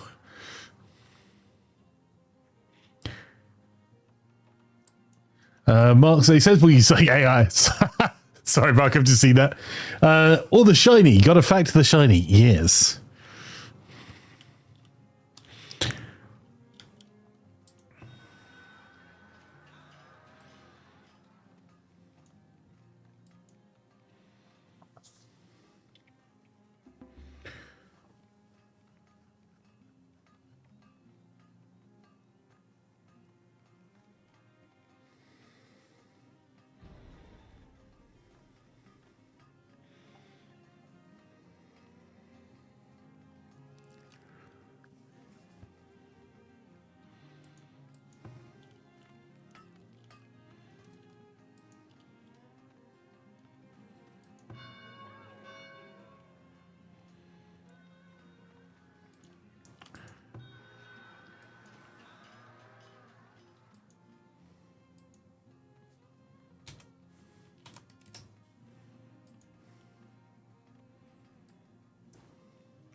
Okay, there's some good news coming through here.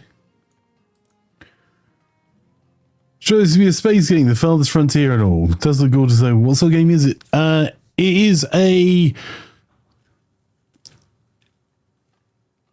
medieval esque city builder or resource management game. Think city skylines with barbarian attacks.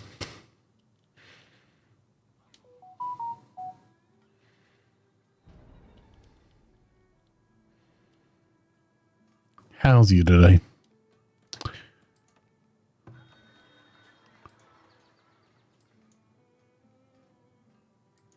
I'm pretty desperate to sell all these baskets off.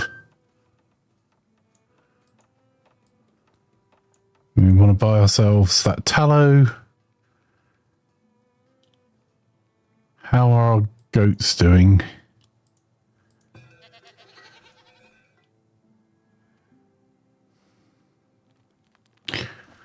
Get our first meat from goats this year. So we don't need to buy more goats. Damn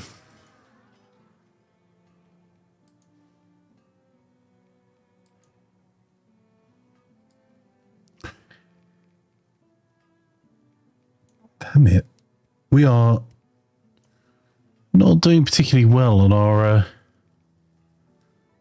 buying and selling at the moment.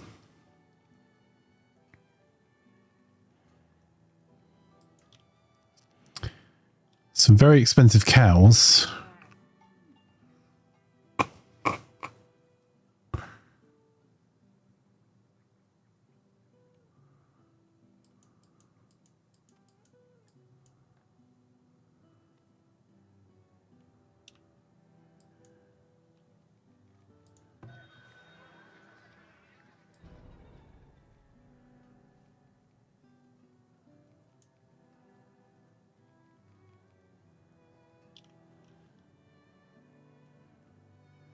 I do not have the money for it, so I don't even know why I'm looking.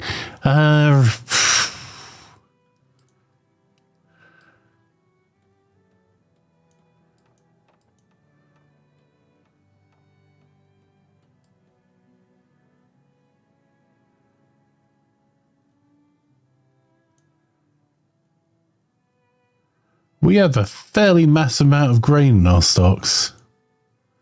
So maybe the food situation is not quite as dire as we think it is.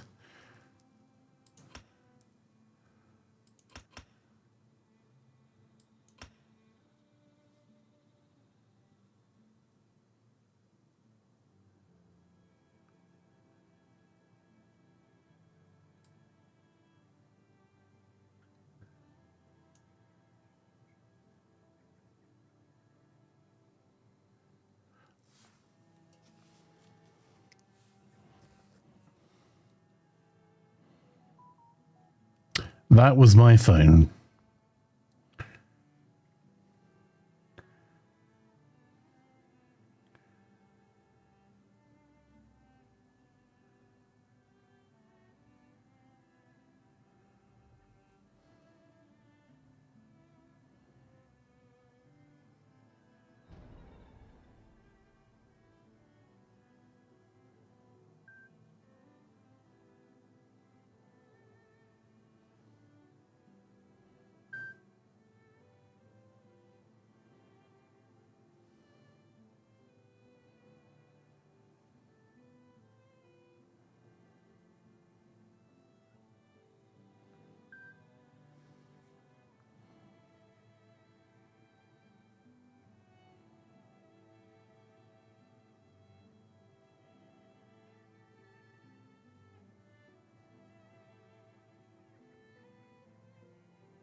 Right, we're lacking stone.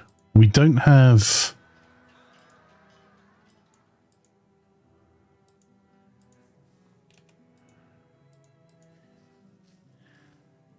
you know what? I could probably actually just sell 100 of those. We don't have any clay coming in. That's a really good price for goats, but I can't build a pen fast enough for them.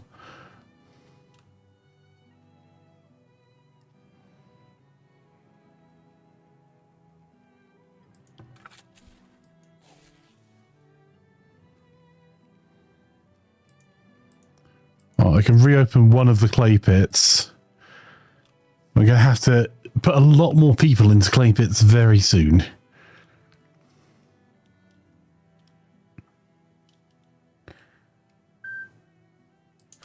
Also, my phone. I would suggest, Fire, that if you don't want to keep your tablet next to you, just assume it's my phone. Always. Because I am sitting working at the same time.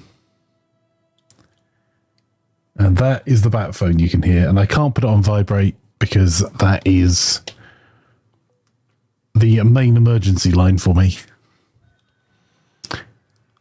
Then you may have to take your tablet through to sit with you.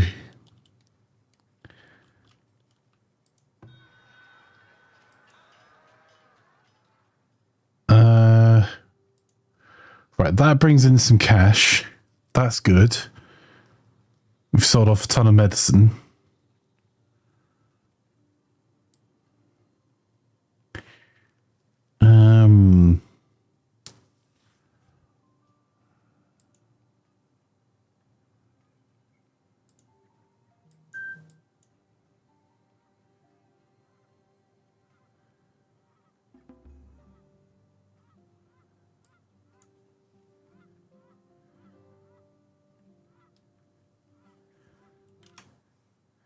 So to give you an idea, in a typical day,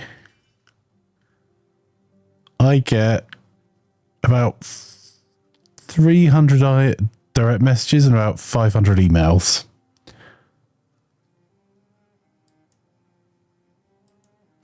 So, yes.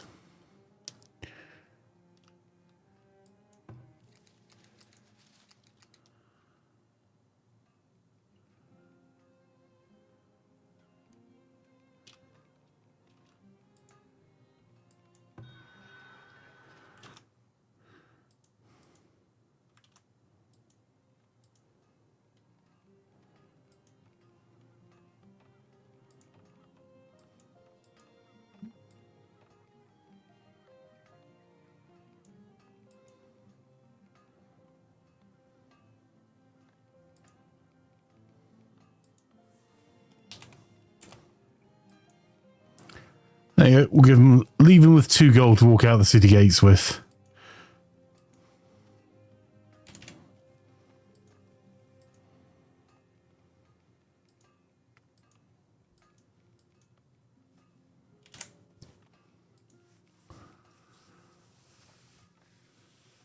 Do you think 85% of employers are using monitoring tools on work machines? Possibly.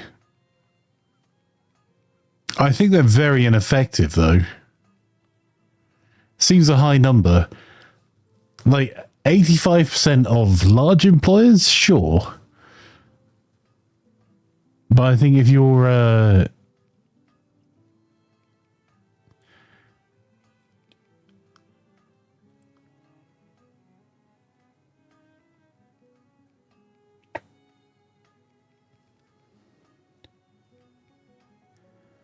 I think the reality is that if you have to check whether your team are working, you've hired the wrong people.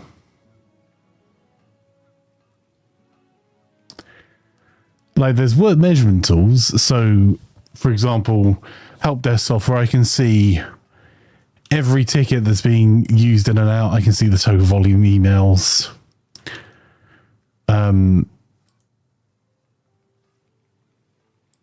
But if you mean actually monitoring their screen, outside of regulated industries,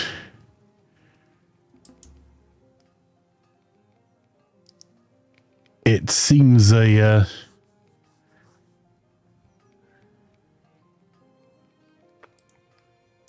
it seems a poor idea.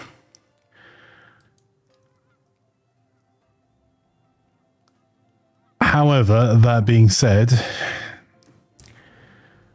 I think that where you have people working from home and really once you get to a certain stage, it doesn't matter how lovely an employer seems, if you are in a core role with a outcome expected of you, you are a number.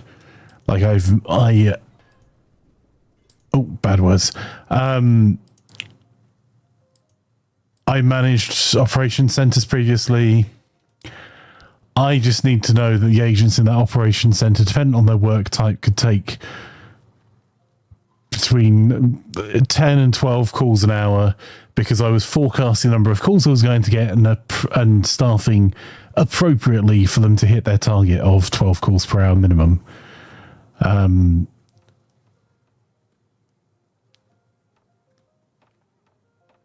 So in work where you are just shifting volume, then having some level of monitoring tool if you are working remotely is something that like call centers have had for decades. Although they don't tend to be monitoring your screen, although you could argue they should be, because people using work laptops for non-work things is a security risk. But they tend to monitor and record all of the inbound calls and obviously be able to see the volume of work that's being raised. Some are keylogging. Keylogging seems like a bad idea. On the basis if you have that data, it can be stolen.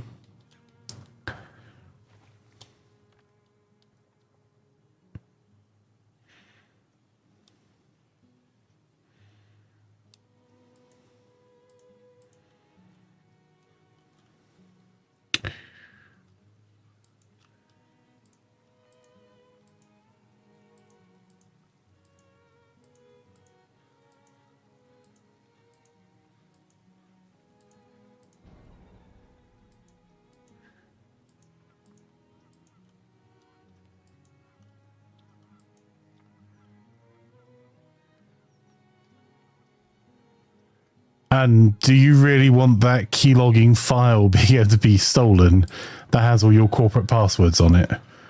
Particularly as, like, no matter how many times I tell people to use MFA for everything and never remember sessions, a surprisingly large number will...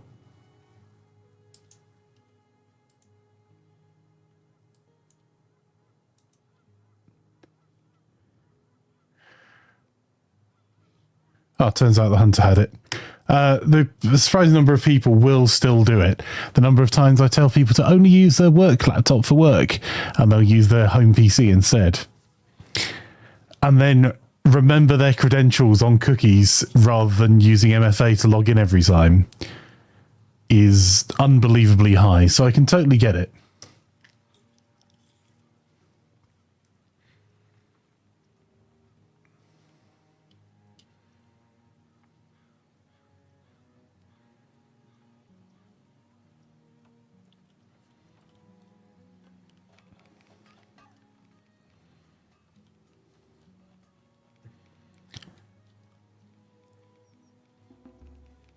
I think that the benefits of working from home may end up being eroded further and further by the companies that do still support it. As in general, I think that working from home is bad for the careers of junior staff and bad for development. However, you do get the work-life balance of not having to commute the same sort of commutes I used to have to do, which were commuting from one side of the UK to the other for a long period of time.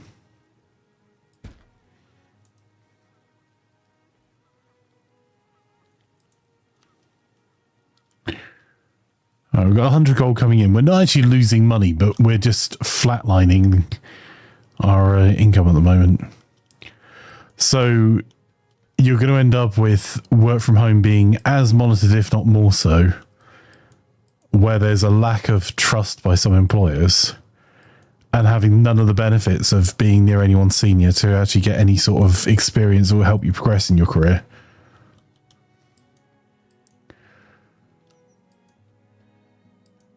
And I am pro work from home, but it massively will damage the earning potential of pretty much everyone that does it that's in a junior role. Not going to affect you if you're a lead developer, but if you're a junior developer or an admin person, like, your career is stuffed.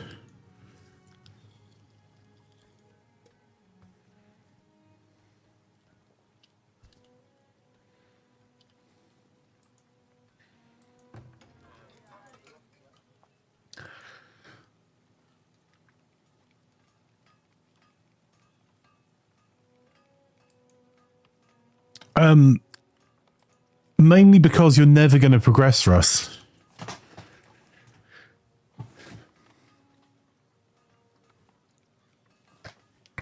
Like, as an example, hang on, where's...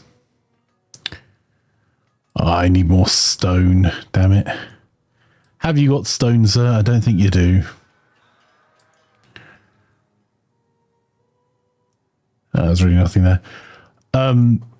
If you're a junior developer working remotely, your career progression will be held up significantly because you can't sit and ask questions of the senior devs. You don't get any of that experience. If you're an admin assistant that's looking to move up, you're not sitting with someone constantly and working with them. You don't have all of those downtime moments. You can't borrow them 15 minutes when you can see it's quiet to get some additional training time in. Like, it's, and also on the other side of things, my tiny wee company is an international employer, and it's not hard anymore. So if you are not present in your employer's location, there are so many jobs you just can't do. If you're not close to an office, you can't go and help with a mailing. You can't go and do a different project that involves you physically being somewhere. You're unlikely to just pick up odd meetings. There's lots of things you can't do. But also, if companies take that at face value and go, well, if remote workers can't do any of this stuff anyway, it doesn't matter if they're a remote worker in the UK or anywhere in the world. And you have organizations like Deal, who effectively make it as trivial employing someone anywhere in the world as it is in your home country, as a contractor or even as a employer of record, or will even set up a company and manage it for you in another jurisdiction. Then if you're in a high wage area, work from home is going to be problematic over time, because if employers look to cut costs, if I can get a degree graduate for the same money somewhere else in the world and pay them half as much and then be on a competitive salary for where they are, as a large employer, you can see how that'll be attractive. But the biggest thing is the learning and skills development and the lack of management face time. And typically people that work from home don't take the initiative to go and develop themselves. And I'm like, I know it sounds like a downer on it. I really don't. I'm very pro work from home. Most of my team has been remote for most of the time I've run companies, barring running a retailer. But it's got a great work-life balance because you're not having to commute. And that can be really valuable to a lot of people. And if you're a senior person that has no need of furthering their career, or all of your workload will be remote anyway, it's probably not going to impact you as badly. If you're a junior person,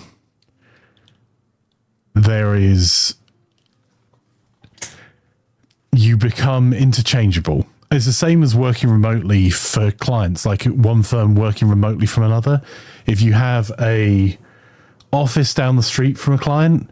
They will pop in. You're a face to a name. They are very unlikely to just screw you over from nowhere. If you're working globally with the client, and there are clients in other countries, you are a name, a face, and an outcome. You're not even really a name and a face. You're a name and an outcome. And that outcome is interchangeable. And I can see so much workplace training just disappearing, because you've already seen it in development where no one wants to develop junior devs, because why would you?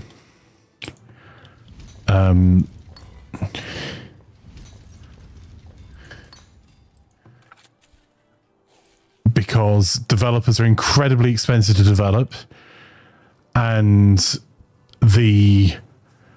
you are seeing developers job hop as soon as they get qualifications to maximize salary. Well, the downside of that is that why would I bother doing any sort of training? Instead, I can just hire a senior dev. That causes some more problems down the road, but it's genuinely an issue. And the people that are going to be worst affected by it don't realize it's happening.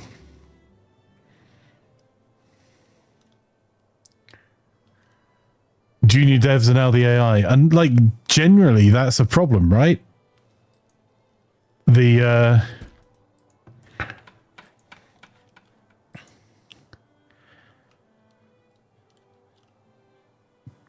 junior devs are nothing but a cost to most companies. I say this as someone that's worked as a junior dev. Like, if you are on a good training program, you have a good senior dev that's holding your hand along the way and really working with you to improve your skills. The hours lost of senior dev time developing you as a junior dev means in most cases you are a net loss. A mid-level dev is a net benefit, and a senior dev is where it's really at. But as soon as you're a senior dev, you have to start giving up some of your time to be looking after the new junior devs coming through if your company runs a program. So you can lose 50% of your time developing other developers, which means your output's about the same as a medium dev. Or you could just not bother and hire senior devs as you need them. The problem with that comes that you run out of senior devs pretty quickly. And you start running out of skill sets globally.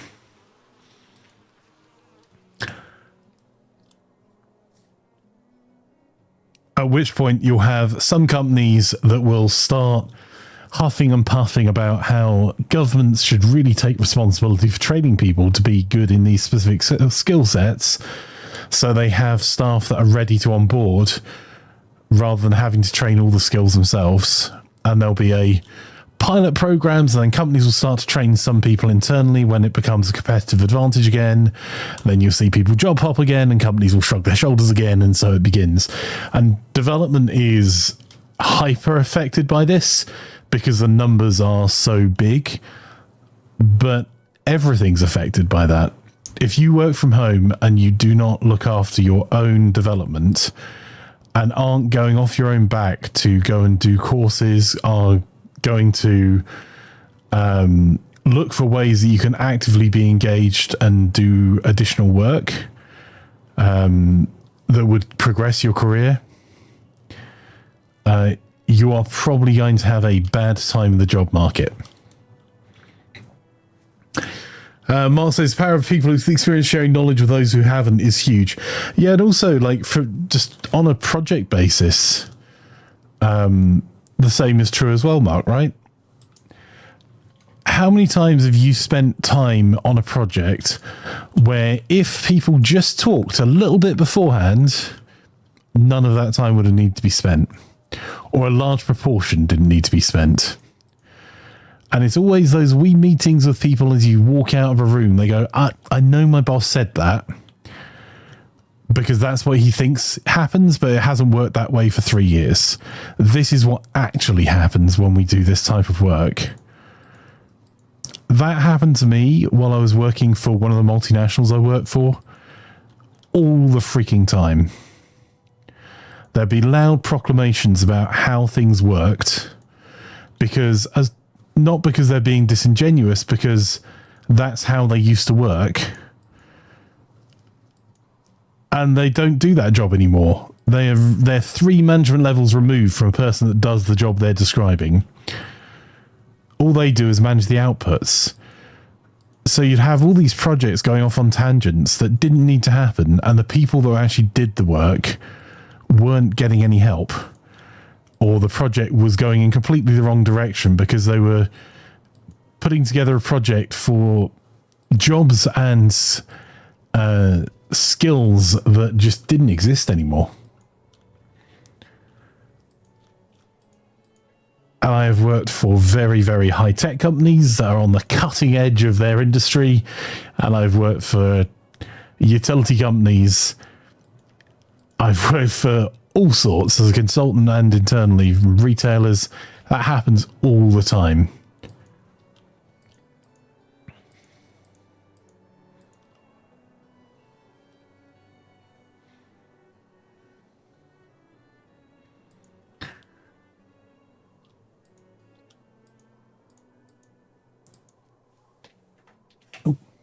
Change the thing.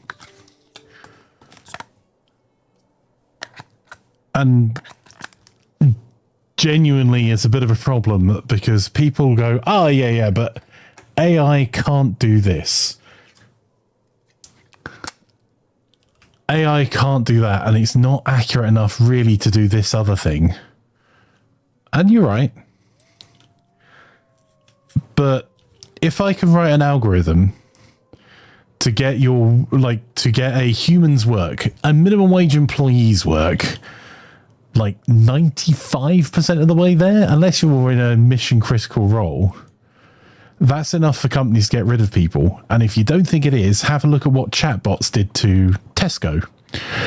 Tesco introduced chatbots for their club card holders, and then a whole call centre lost their jobs because it was fine. Are some club card holders going to be annoyed that they can't speak to a person as easily as they could before? Sure. Is that going to lead them to completely stop shopping at Tesco? Probably not. So therefore, getting it good enough for what most queries were. And this was way before the kind of large language models that we've been using the last few years. If it was good enough that you could get them self-serve, and the majority of people didn't care and the outcomes were good enough, then, but you can get rid of that contact centre in Wales must have been costing them 3 or 4 million a year. Easily. For even a really small call centre, you can save 4 million a year and it'd be fine. Unless the thing that you're doing is a competitive advantage that brings in net revenue to the employer. Good enough for customer service, for management functions, for accounts, for tickets, is for a lot of companies going to be good enough to get rid of people. Chatbots are great, they never go off script. But that's the thing, right? The actual chatbots, the dumb chatbots, don't. The AI-powered large language models do. What do you mean? The customer service requires more information than FAQ in terms of a service document. But I think that's the thing, is that a lot of the time it doesn't. And retailers are increasingly finding that the things that people say they want and say they will pay for, they don't. Like, they want it, but they don't value it enough to pay for it. The great example is, well, I want retailers to have stores. It used to be really nice when I had town centres and you walk through and actually touch things before you bought them. Okay, that's cool. We had that. But all of you guys are still using Amazon. So you didn't want it enough to pay high street prices.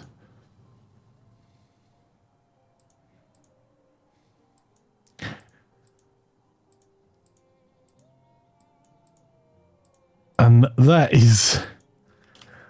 combined with the lower tax base for out of town and mail order operations is the reason that high streets are dying. It's not rocket science. Because people are, oh, well, I definitely want to see it. Oh, I want to be able to take something back to a shop. Well, did you buy it from a shop? Well, no. I went to a shop, saw it, and then bought it from Amazon. Cool. Then you didn't want to shop that badly.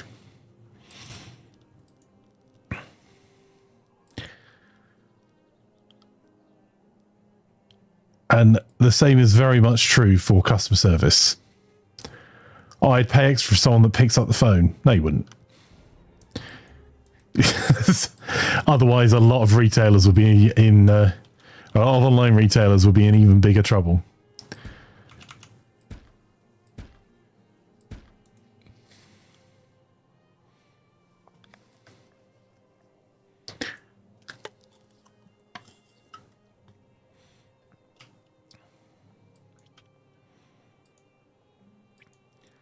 And I think because people are more used to self-service from their phone as well, like it's become an accepted thing. That's how you the chances of a younger person phoning a company instead of looking it up on Twitter or looking it up on their website first is really pretty slim. Which also means all those remote workers are now competing with. They don't need to. They have no idea where you are in the world. Even in the days where people used to call customer service centres and get annoyed at their bank for having outsourced their staff to India.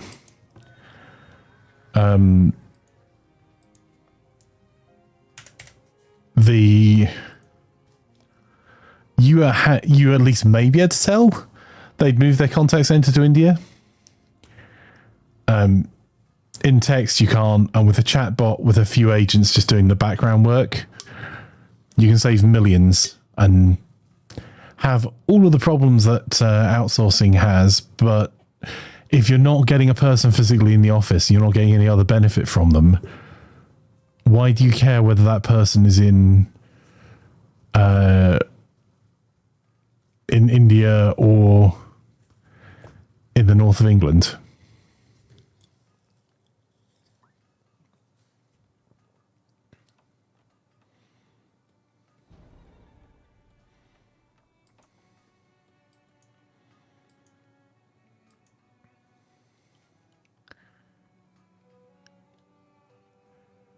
I think one of the other challenges with remote work is that people will do exactly the amount of work they're meant to do remotely. Like they've been set and will never put their hand up for anything else. Which again, their prerogative, but means that they look really unproductive when you compare it to someone in the office.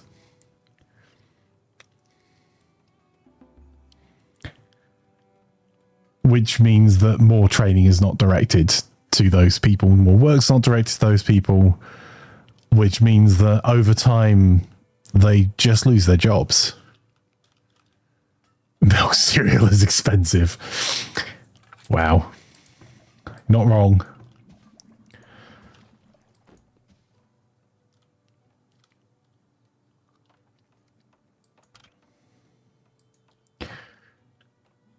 And particularly where people complain about jobs, it's not what you know, it's who you know. That's kind of true. I mean, you have to know your stuff as well. And if you have worked with someone in an office for a number of years and socialized with them, there's a good chance they'll give you a reference. There's a good chance they'll think about you when they're putting together other job roles. You might get first refusal on something. There is almost zero chance that someone that's worked remotely with you for 3 years if you're not in regular meetings with them because you've worked for the same company, the contact said they've not got a clue who you are or what you do or what you're like in person, really. You're the footnote at the bottom of an email. Oh dear, we're in trouble, Jan. That will be raiders. And I don't think we have any spare population. Or horses.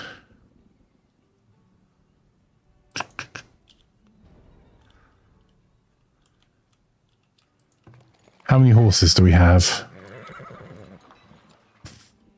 Damn it.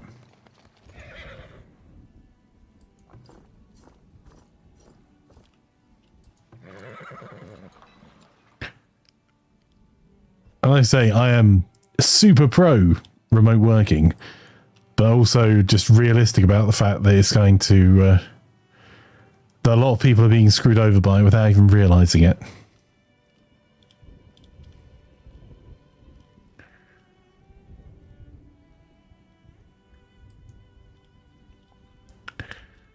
Alright, chat, what are we going to do about this? Right, there are raiders about to come in from these two corners.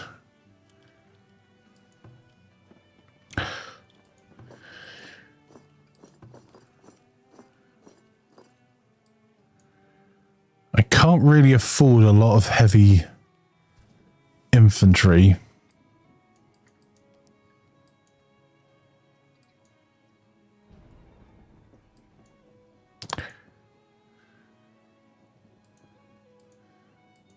$134 raiders are attacking us. Damn.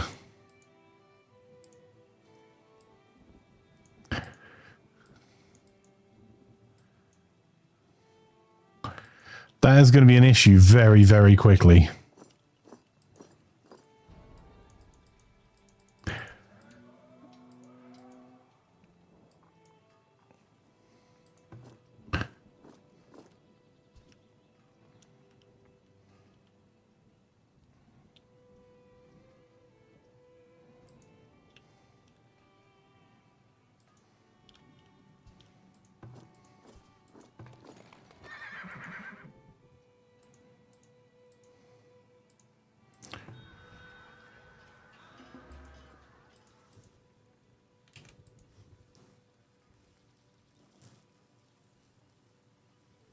Your milk's more expensive than your cereal. Yes, your milk, Wagley. So it's free in girl math. Well, how can you argue with that? Crap, is that actually raiders here?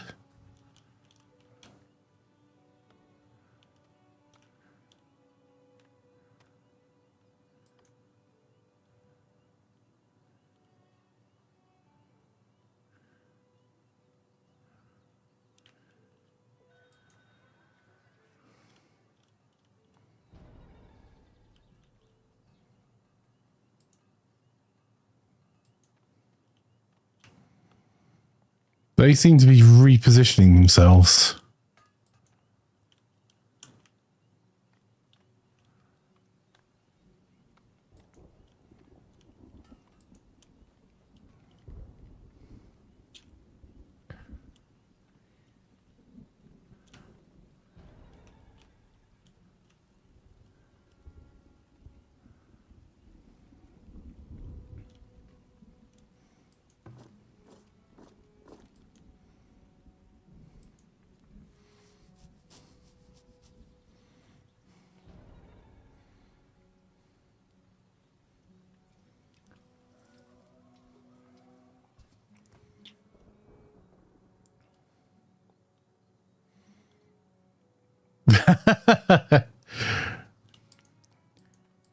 You are welcome to take your mum to Beefy Boys on my card, Wagley.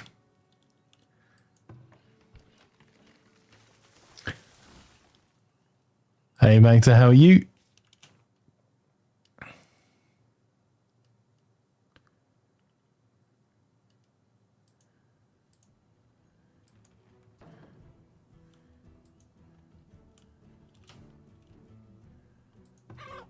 How?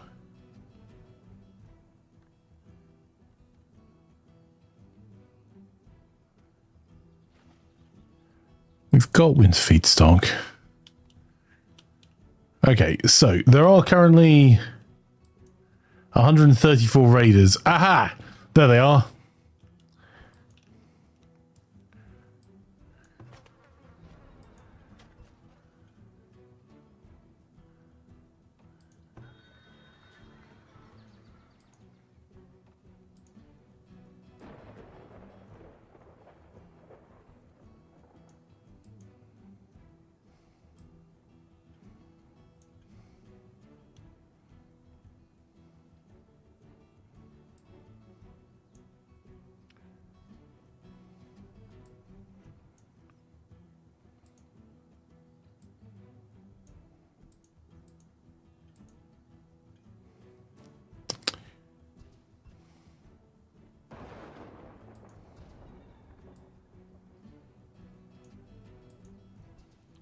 I'm trying to fill our stocks. Aha.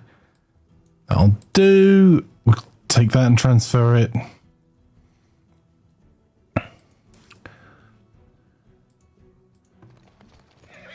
All right. Now we need to start calling the banners.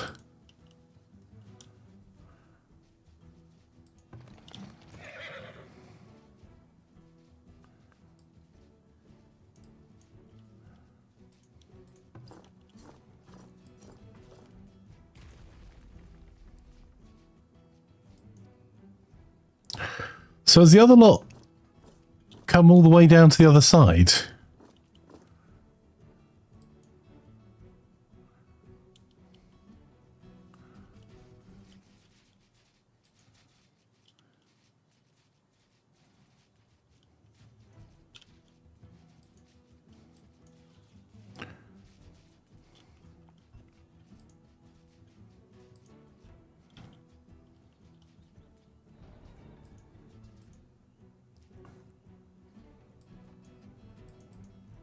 Your orders?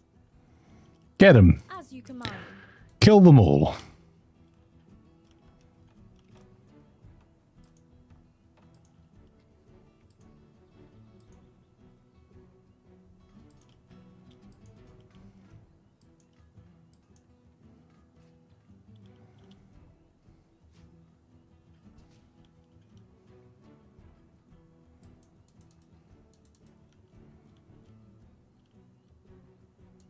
As you command.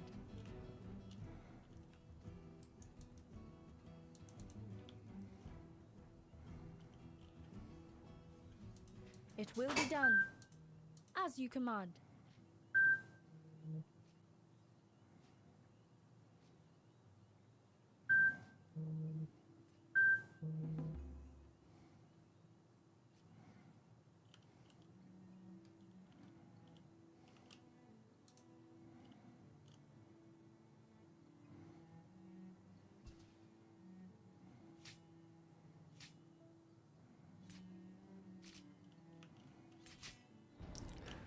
Attack us.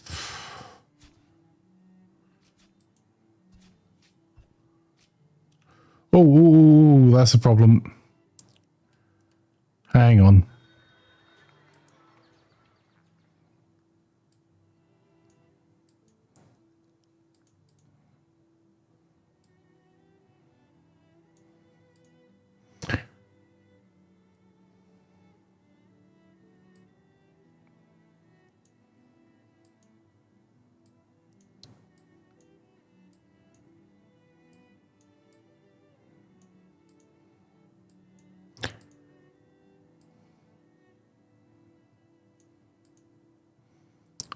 Leave them no money and we've got sand back.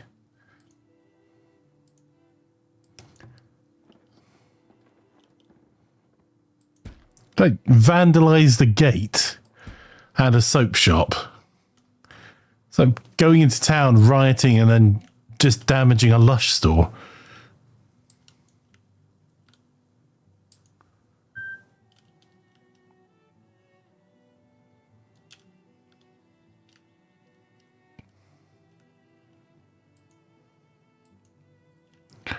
So where are the other 44 raiders then?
just in case, I'm going to pull my cavalry south.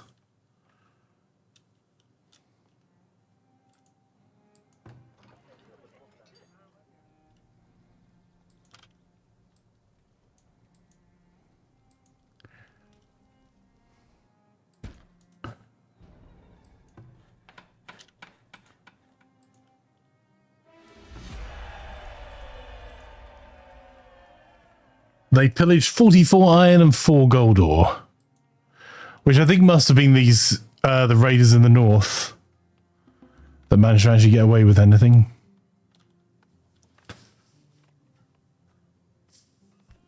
Good luck with your appointment, Fire.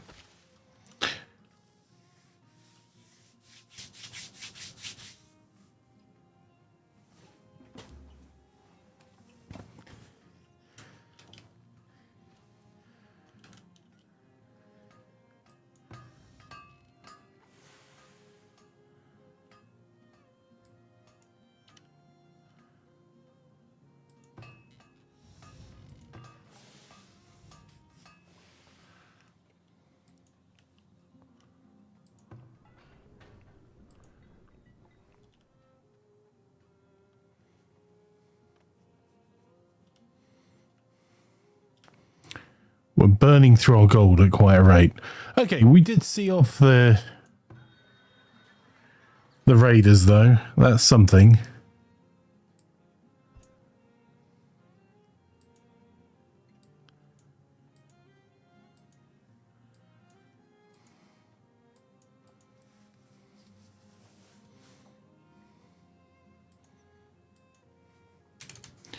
And we've managed to get sand and a wee bit of stone, and stone's been holding us up for ages. And if we get there fast enough, we should be able to get some paper without having to make it ourselves. How much grain we have in our stores?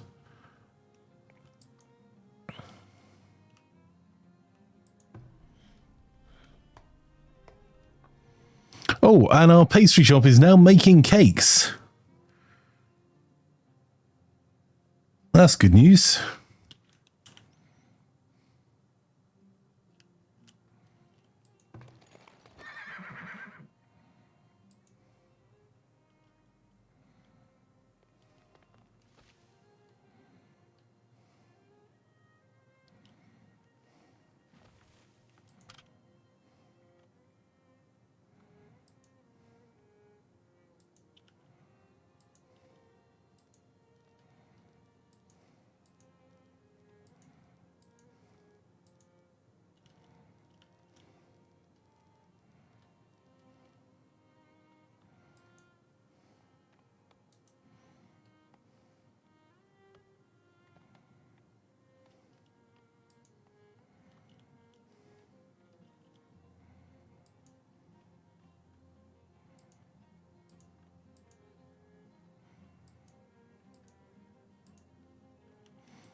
Lads, those monitors you're looking at as well, I'm assuming you're just wanting them for additional displays, because they are very much on the HDR area of HDR monitors.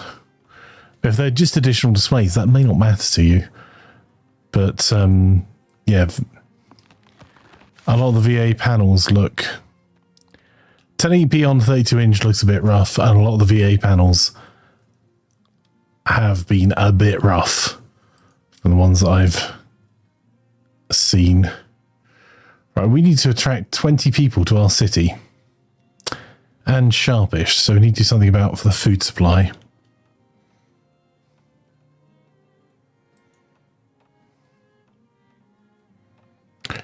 We're going to close down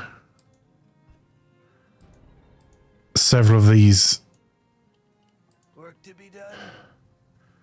That should get our economy pretty much back on track.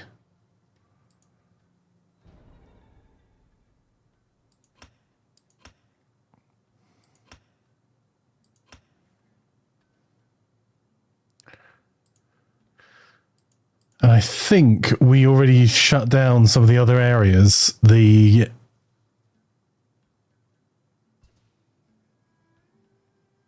bought in a massive amount. We started producing a load. So I think we're going to do that to balance our workforce for now.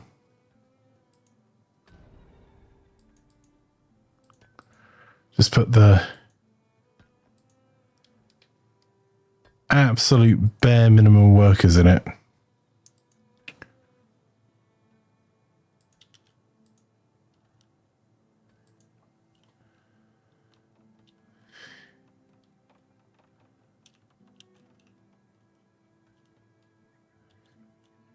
Because I think we're going to build a new city over here, or a new area, but I want to have some rather secure town walls before we do that, at least on this side.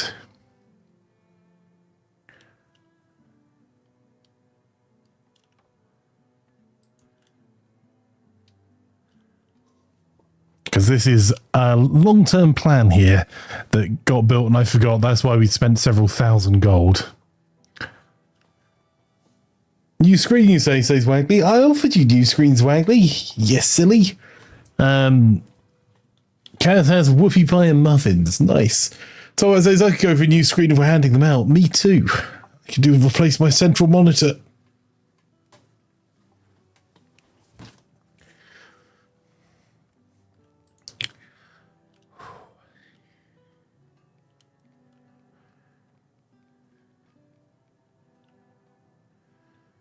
More for work than anything else, but...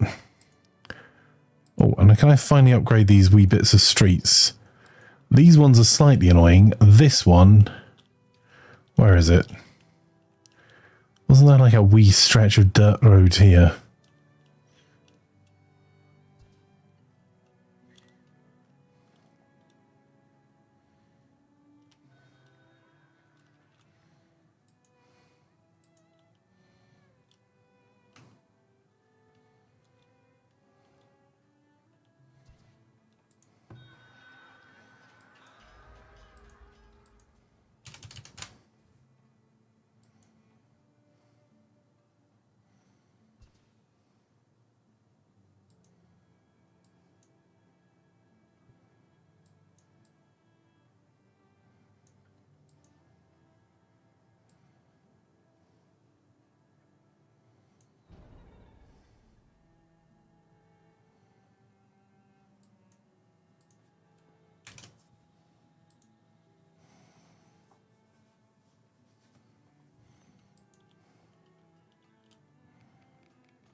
How do your jobs too? I'll take one unless it's working flanker. Then I'm good, thanks. Thanks, Wagley.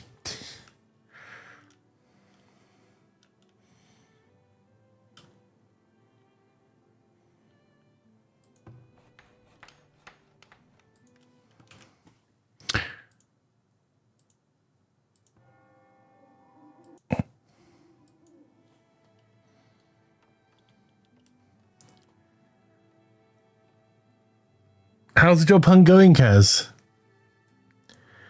Sound like you've had some reasonably positive interviews recently.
You get interviews when asked your job. Thought to be fair. Sorry. Those of you going to have a job, but not officially, as it needs a DPS check to come back.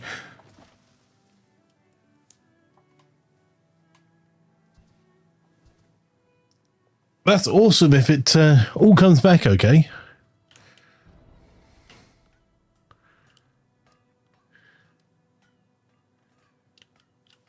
And Tomat, what have you got planned for your birthday, my friend? Anything fun?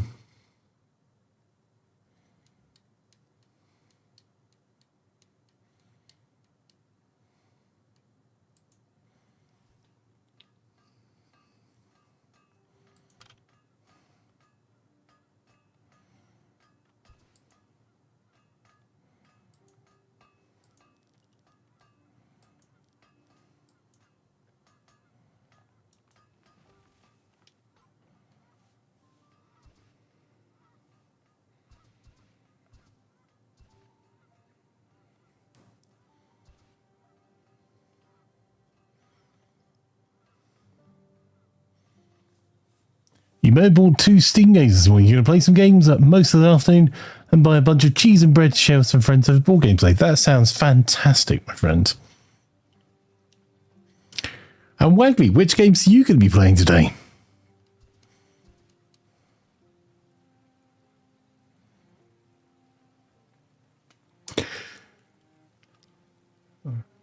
I immediately put most of your paycheck into house moving savings. That makes sense.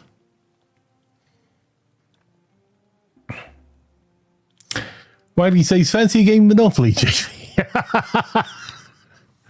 Wow. It's his birthday.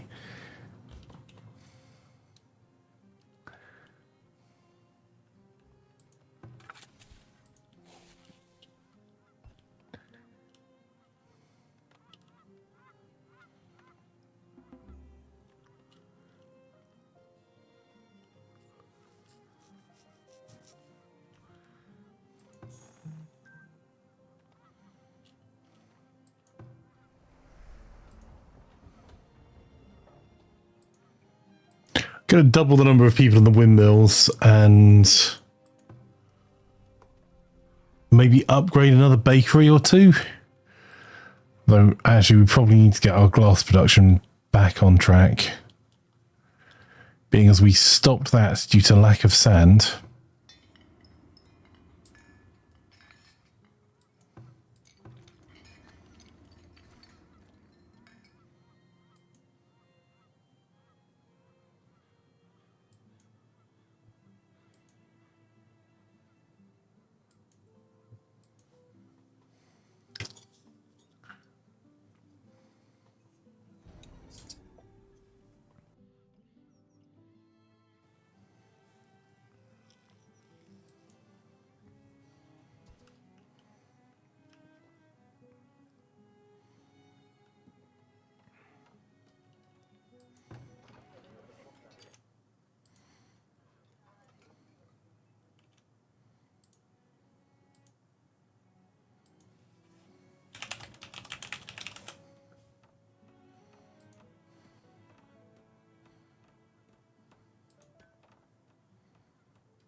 It's interesting. I was just reading through that Register article, Mark.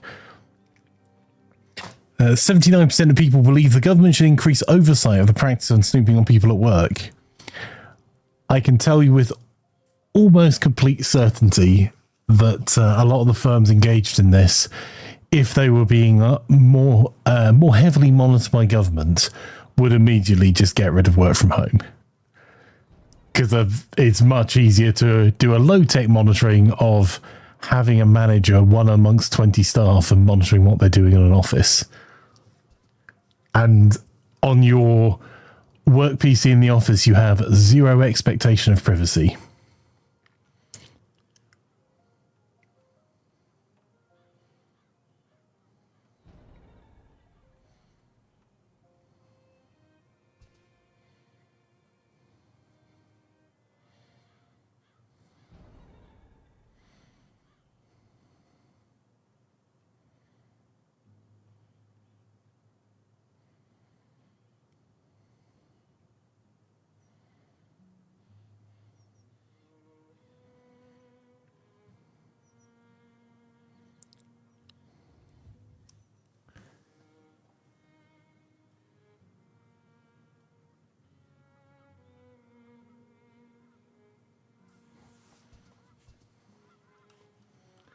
Thomas says, Wagley, listen, playing Monopoly with you went poorly enough last time. My tolerance has gone way down since then. Wagley says it went fine for me. Not sure what the problem was.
Right, we're back up to 6 months worth of food in our stores prior to winter.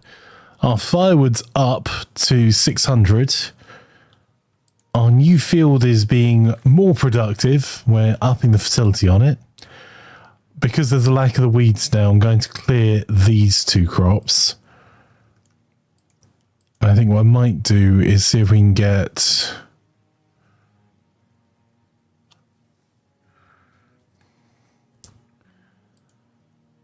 just grow some hay.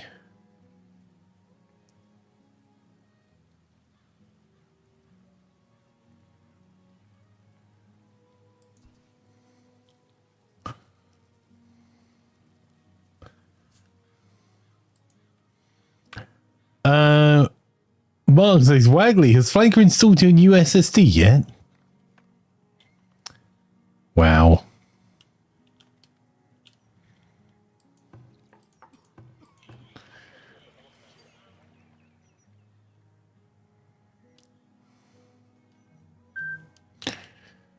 We've increased the desirability of this area, but not by enough.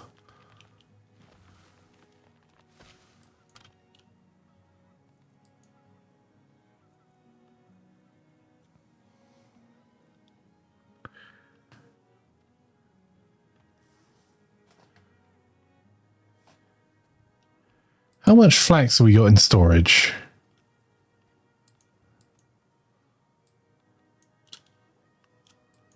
The market's going to be able to tell us, isn't it?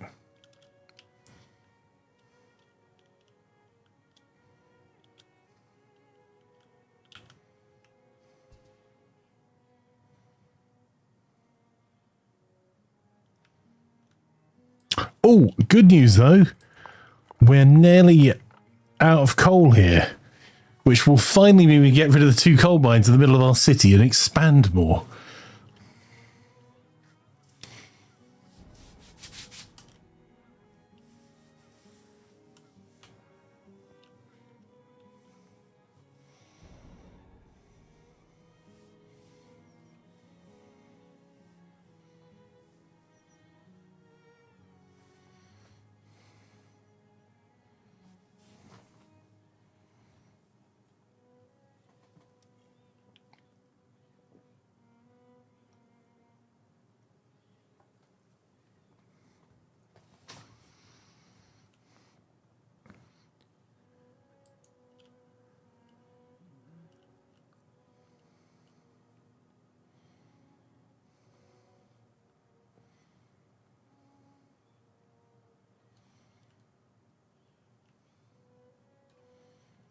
Is that one of the parcels on your desk? Yes.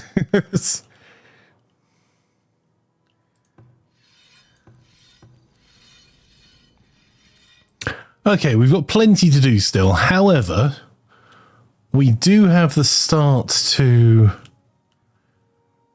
one of our main gates.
So we got new forest to build. We've got a whole new city to build over this side.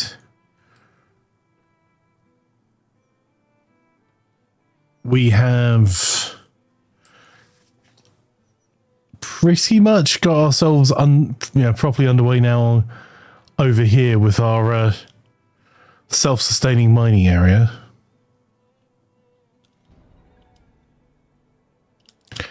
And we got some spare housing up.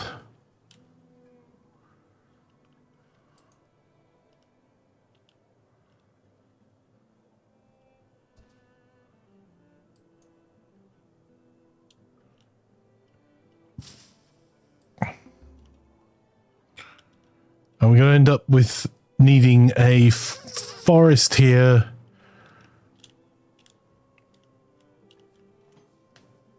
As well as new smelting works, new food production buildings,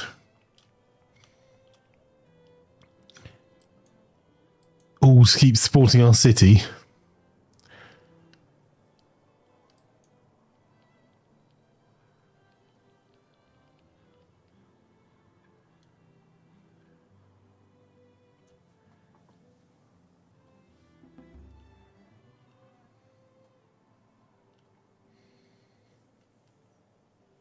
I wonder if we can build our forest a little bit more over here, actually. That might be a cheap way of doing it, is that we get more forestry, because we're doing pretty well on logging, truth be told. And even in winter, our firewood is on the way up. So if we increase the amount of logging in this area and set up another food thing, we could build a very small town area over here just for pottery, maybe, because we've got coal and we've got clay deposits nearby.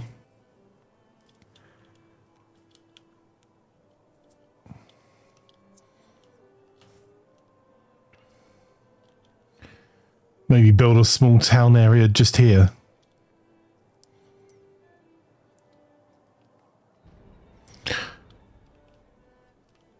A village has been stricken by typhoid and soldiers are unpaid. Oh dear. Oh, so we're transferring all of our gold off to the town centre then.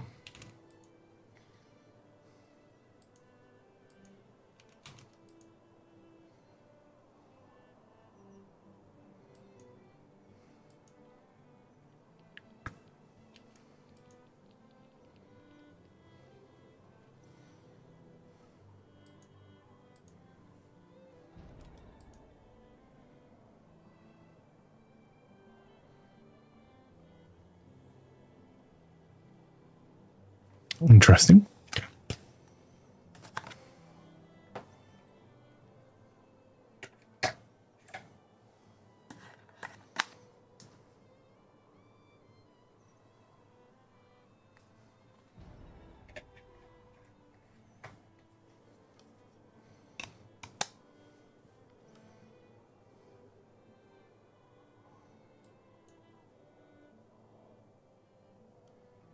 Okay. I think we've made some progress. We've finished the upgrade of our town hall. We've done some things and some stuff.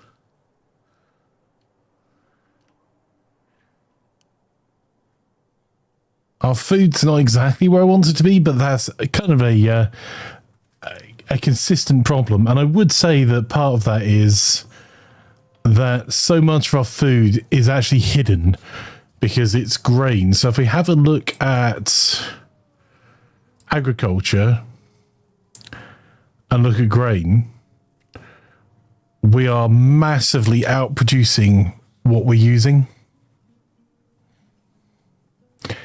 And that more of it's going to spoil.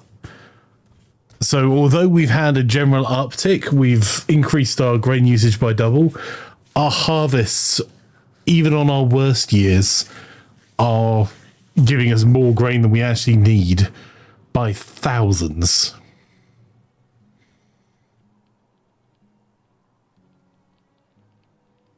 So, yeah. Wagley, what do you want to play? Because I've played this for significantly longer than I intended to.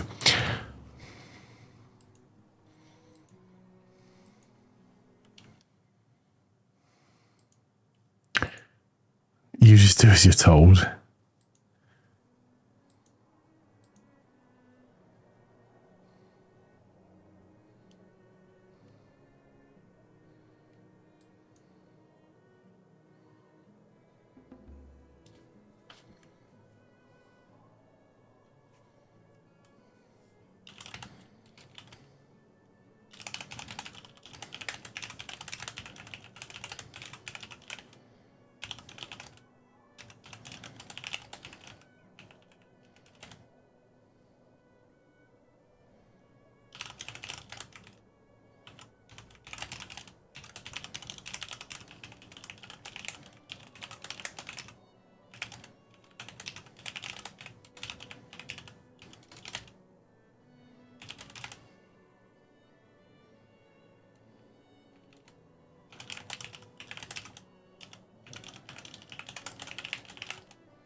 Right. I think on the first playlist, if you want to do a first play, Wagley, we've got Ember, Frozenheim, Rescue Party Live, Parkitect, Bus Sim, Dino Duck Dash, Emergency, Escapist 2, Furry Fury, Luma Island, Midnight High, Software Inc., Galactic Getaway, Return to Moria, Kiwi, Unrailed, Just Die Already, Barony, and For the King. And we've also got, as a more general ongoing thing, we've got our build on House Flippers 2.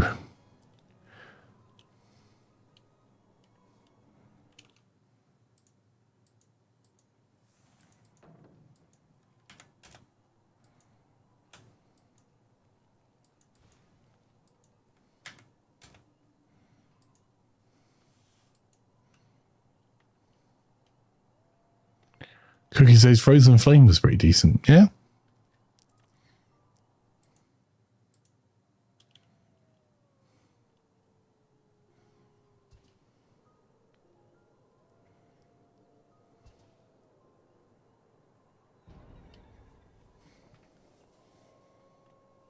Let's take a first play to start with today. Is that because we both know that as soon as we start building on House Flipper 2, that just the time melts? Just...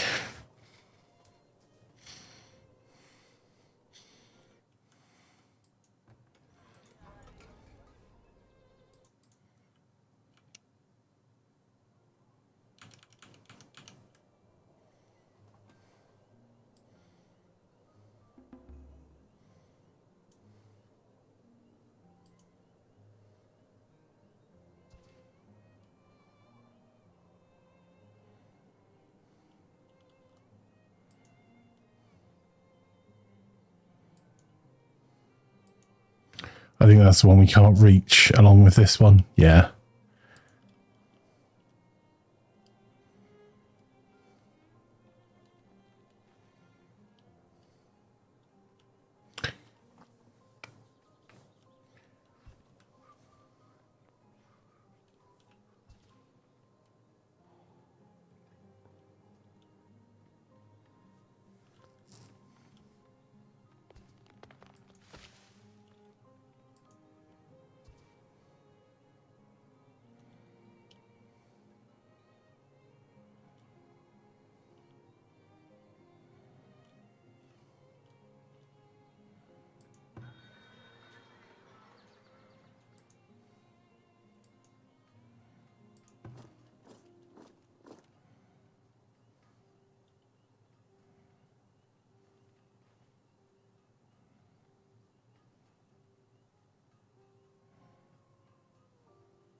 Afternoon, Oz. If you're not already following Captain Oz, you definitely should do on TikTok, Twitch, all of the places. Twitch.tv/CAPT_Oz. How are you, my friend? Right. I'm into a position of just one more thing, so if you're not fussed which ones, let's have a look.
It's going okay, Oz.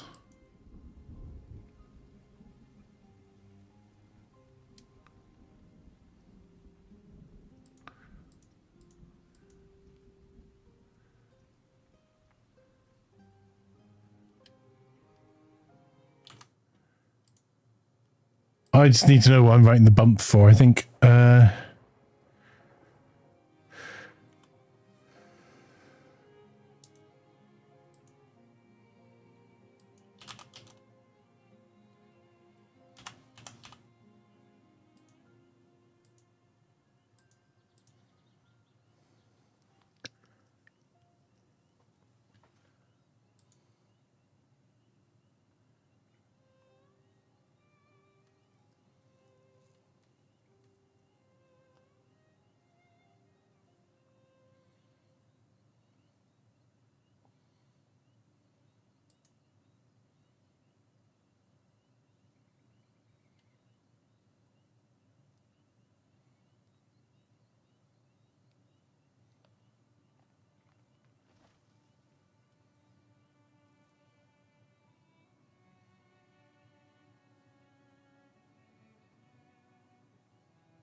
Not going to get very much money out of this, but I do want to get as much stone as I can out of this. And then the money is a bonus.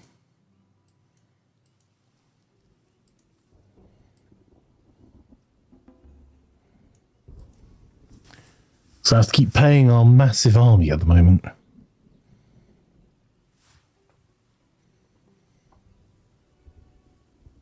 Did some stuff there that's pretty promising for the future. Awesome.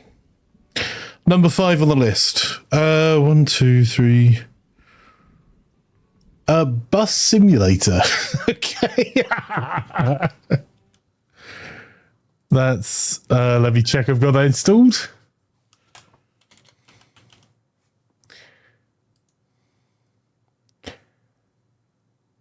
I do indeed. Oh, awesome. Who's driving? Yes. Yeah, Bus Sim 18.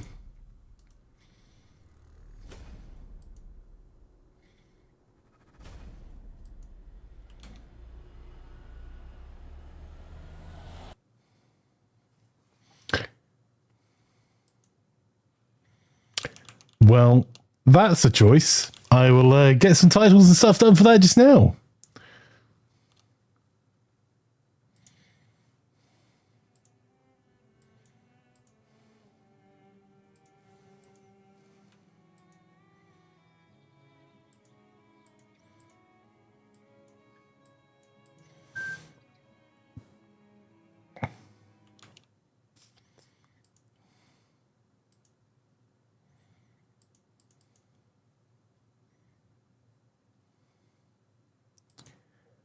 Some interesting times ahead.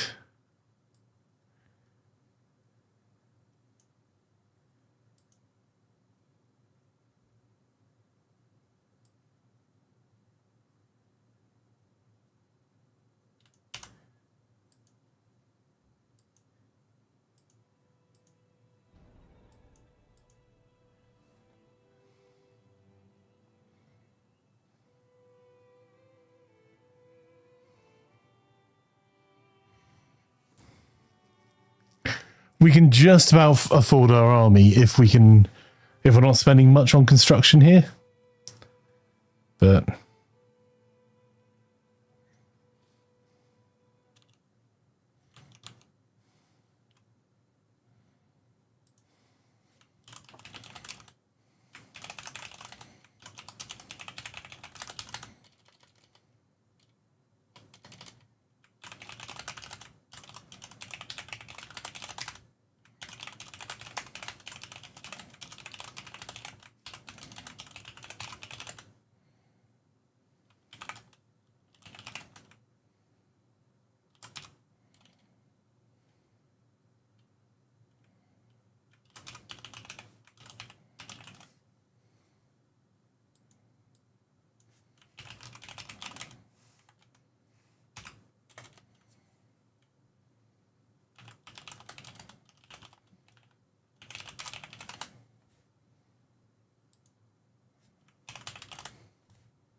got a good amount of cheese. Describes most of my gameplay.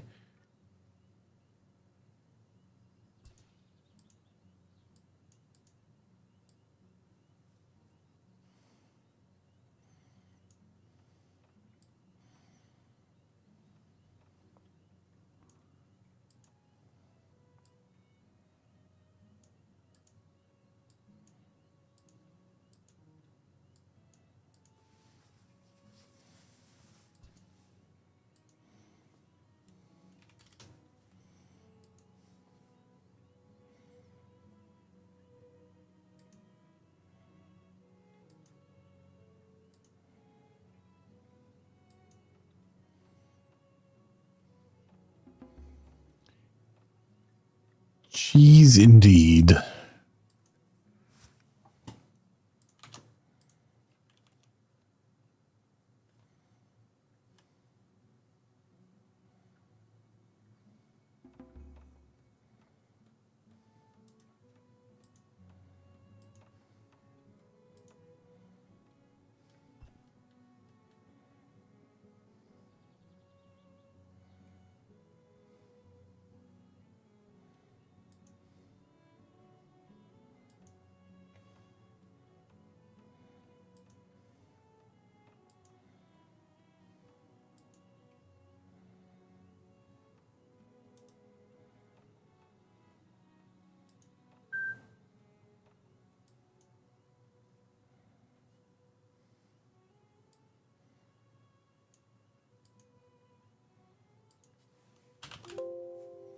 That was my PC, sorry. That was...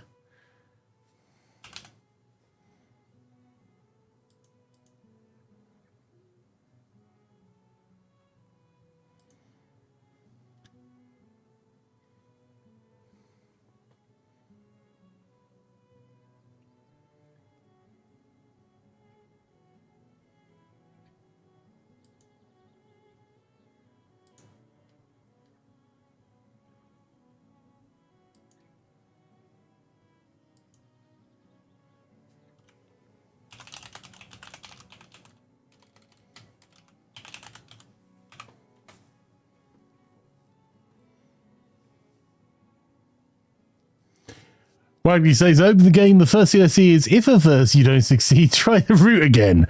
I see the game has confidence in my driving skill.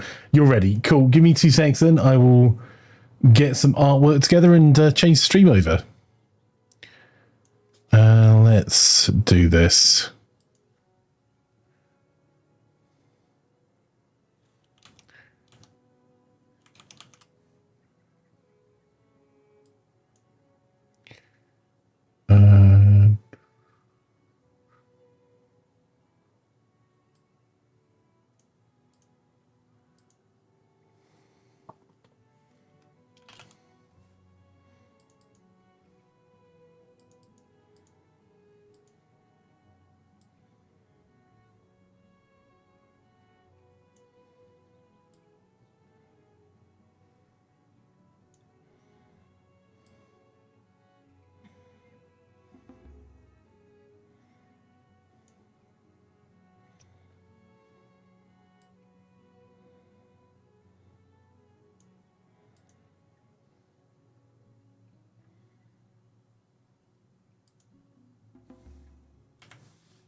Absolutely more immigrants, more good. Let's do that. Still haven't got these picked up. I wonder if our order to get the other stuff is what's causing the problem.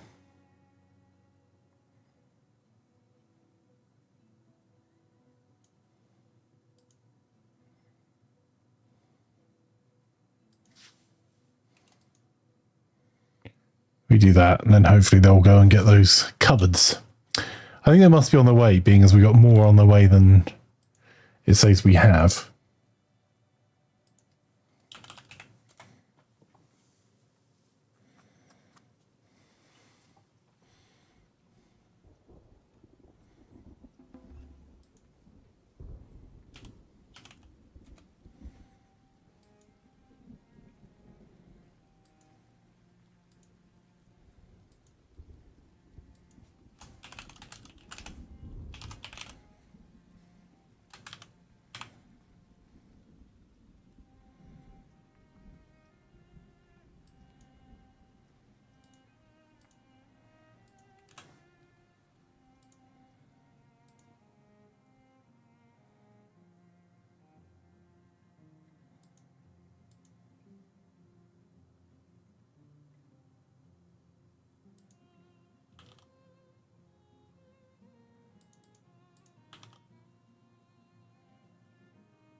We missed out on selling the cupboards.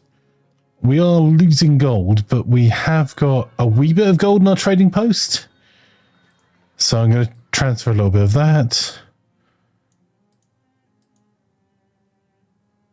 And then we should be on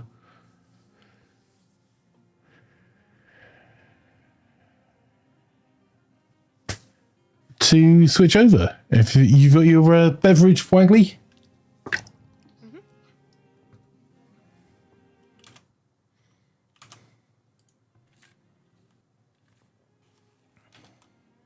Very loud to start, by the way.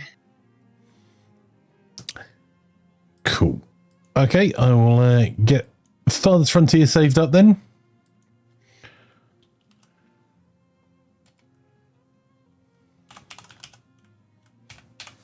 And part 7. There we go.